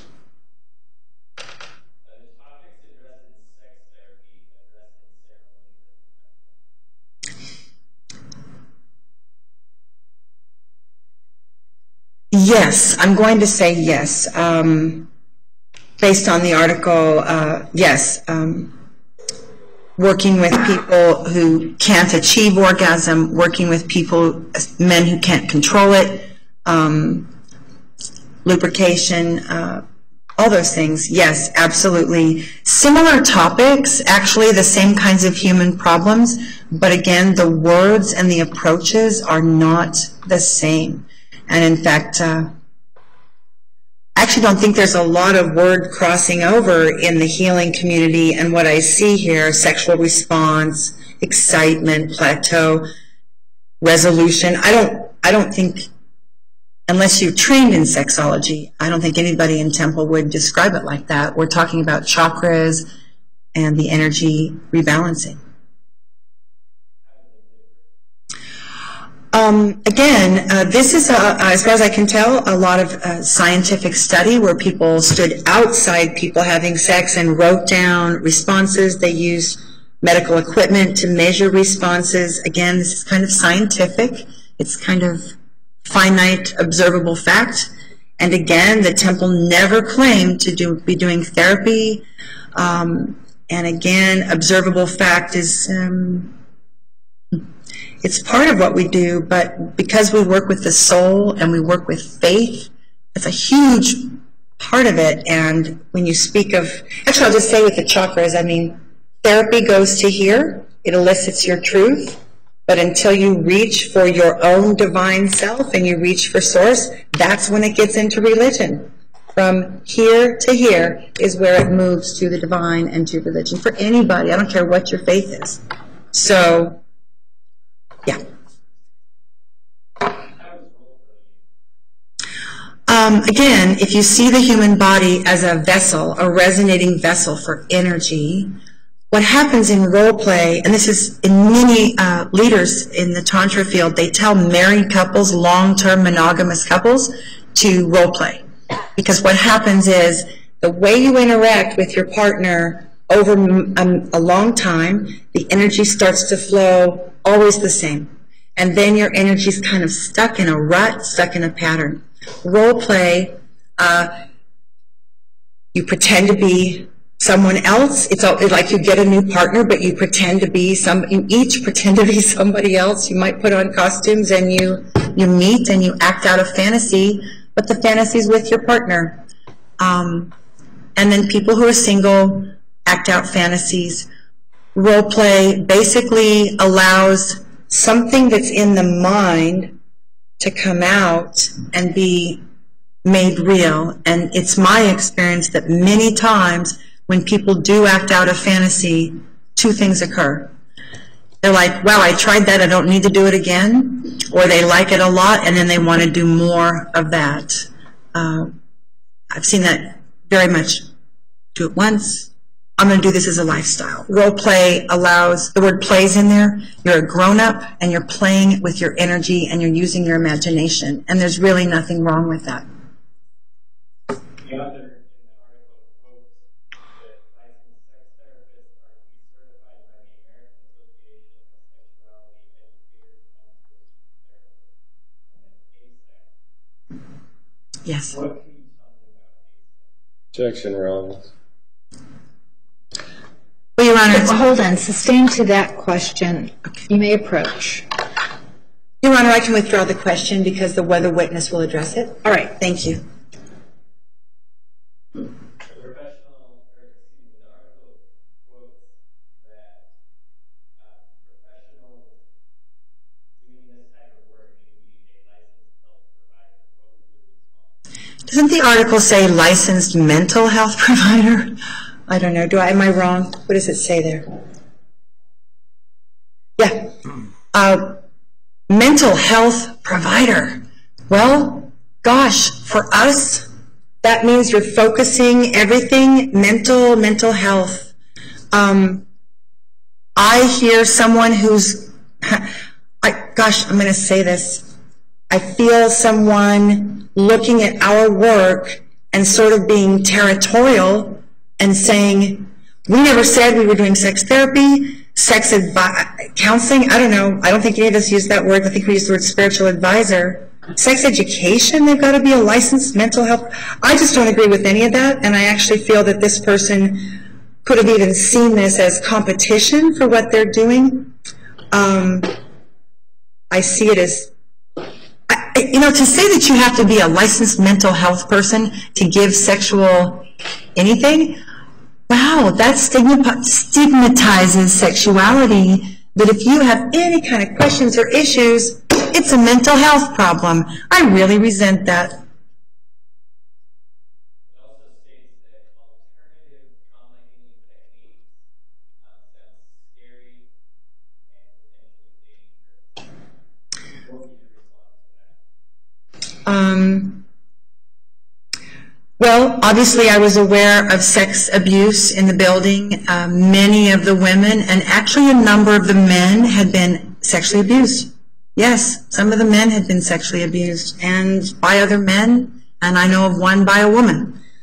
So it actually goes all directions, and it doesn't matter if you're victimized, A lot of times they're not even looking at your gender. They just want to make sure you're not powerful enough to fight back or tell anybody.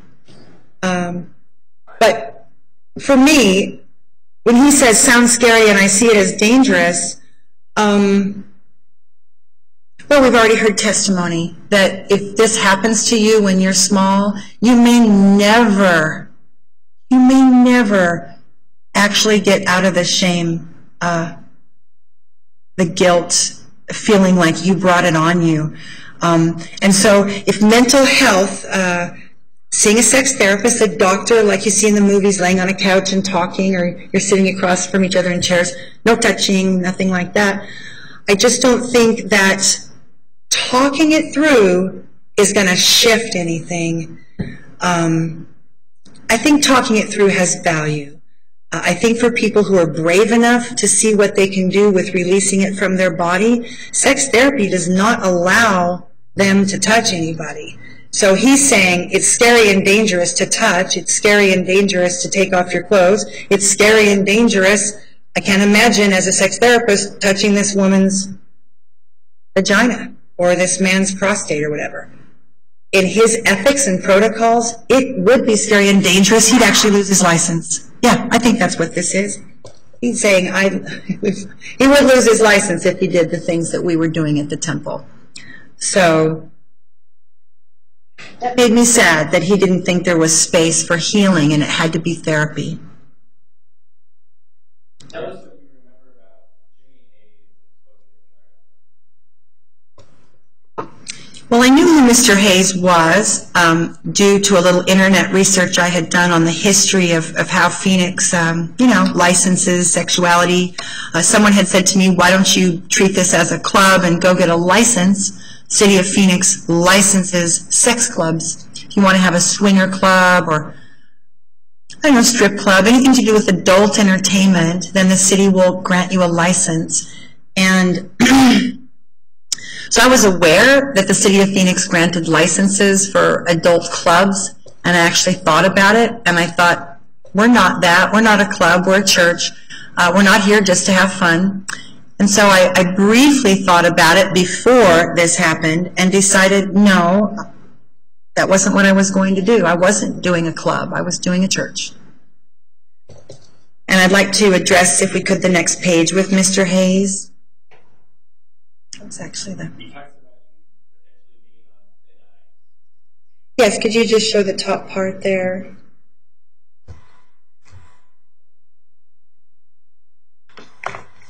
Let's see here. I'm sorry, the thin ice part must be lower. I apologize. There it is.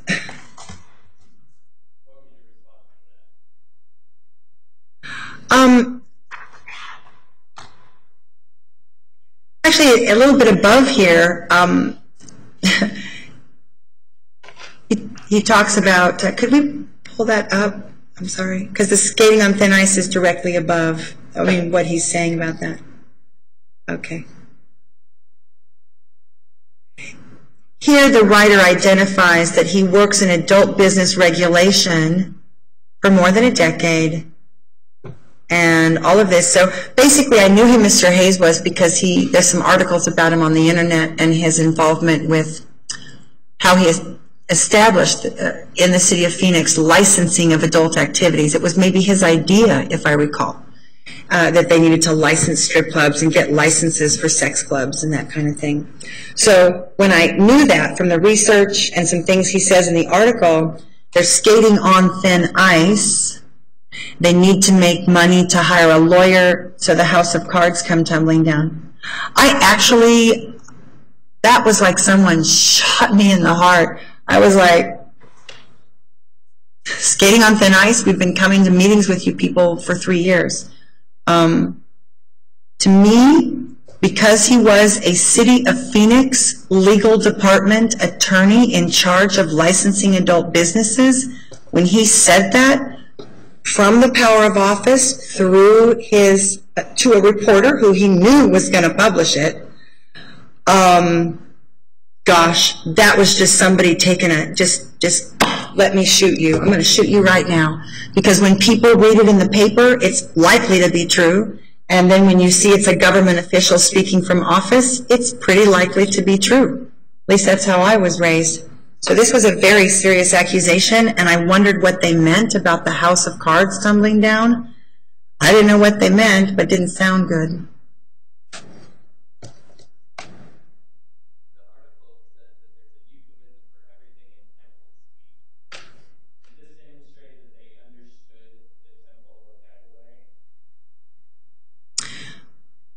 I don't think that anybody that was quoted in this article, including the author who did visit the temple and would have been given vocabulary and hand printouts,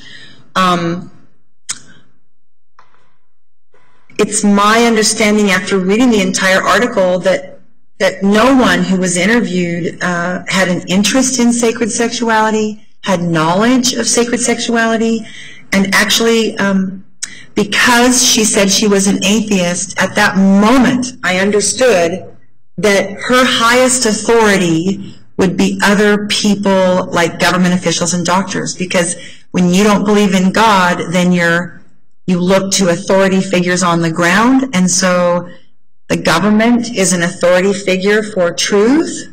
And then right in here, it goes into the divine. And everyone in this article is quoting 5th chakra down, and they're not talking about what happens when all this energy connects to the 3rd eye, and then you're connected to divinity and sacredness. And so, yeah, there's no understanding of our sacred information.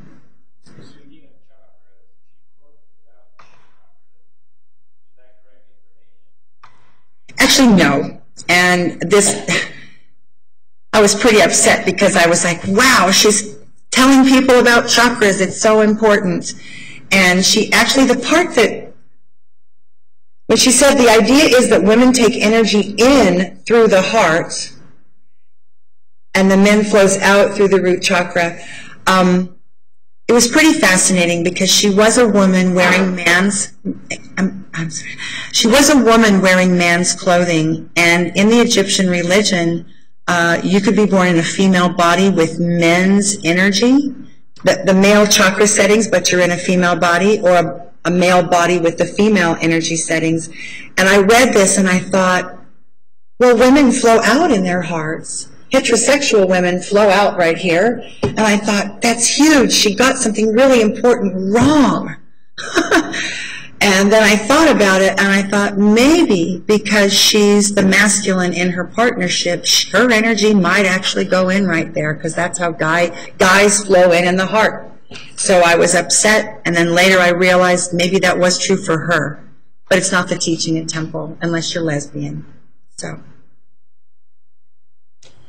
And lesbian dyke, or male.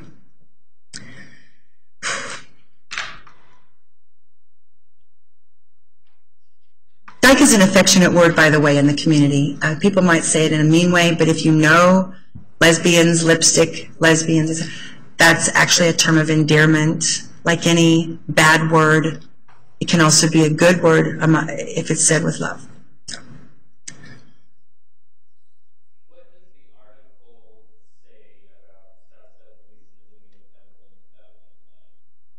Well, that was the first time that we were in the press, and that was when we had to move out of the little house that was near Old Town Scottsdale, Pastor Chris's house. And at the time, in February of '9, there was Arizona Republic article and a little bit of television, and I remember very distinctly that the press quoted the Scottsdale police as saying, because there were complaints of prostitution, and the article quoted that they had visited the temple and that they didn't believe that prostitution was happening.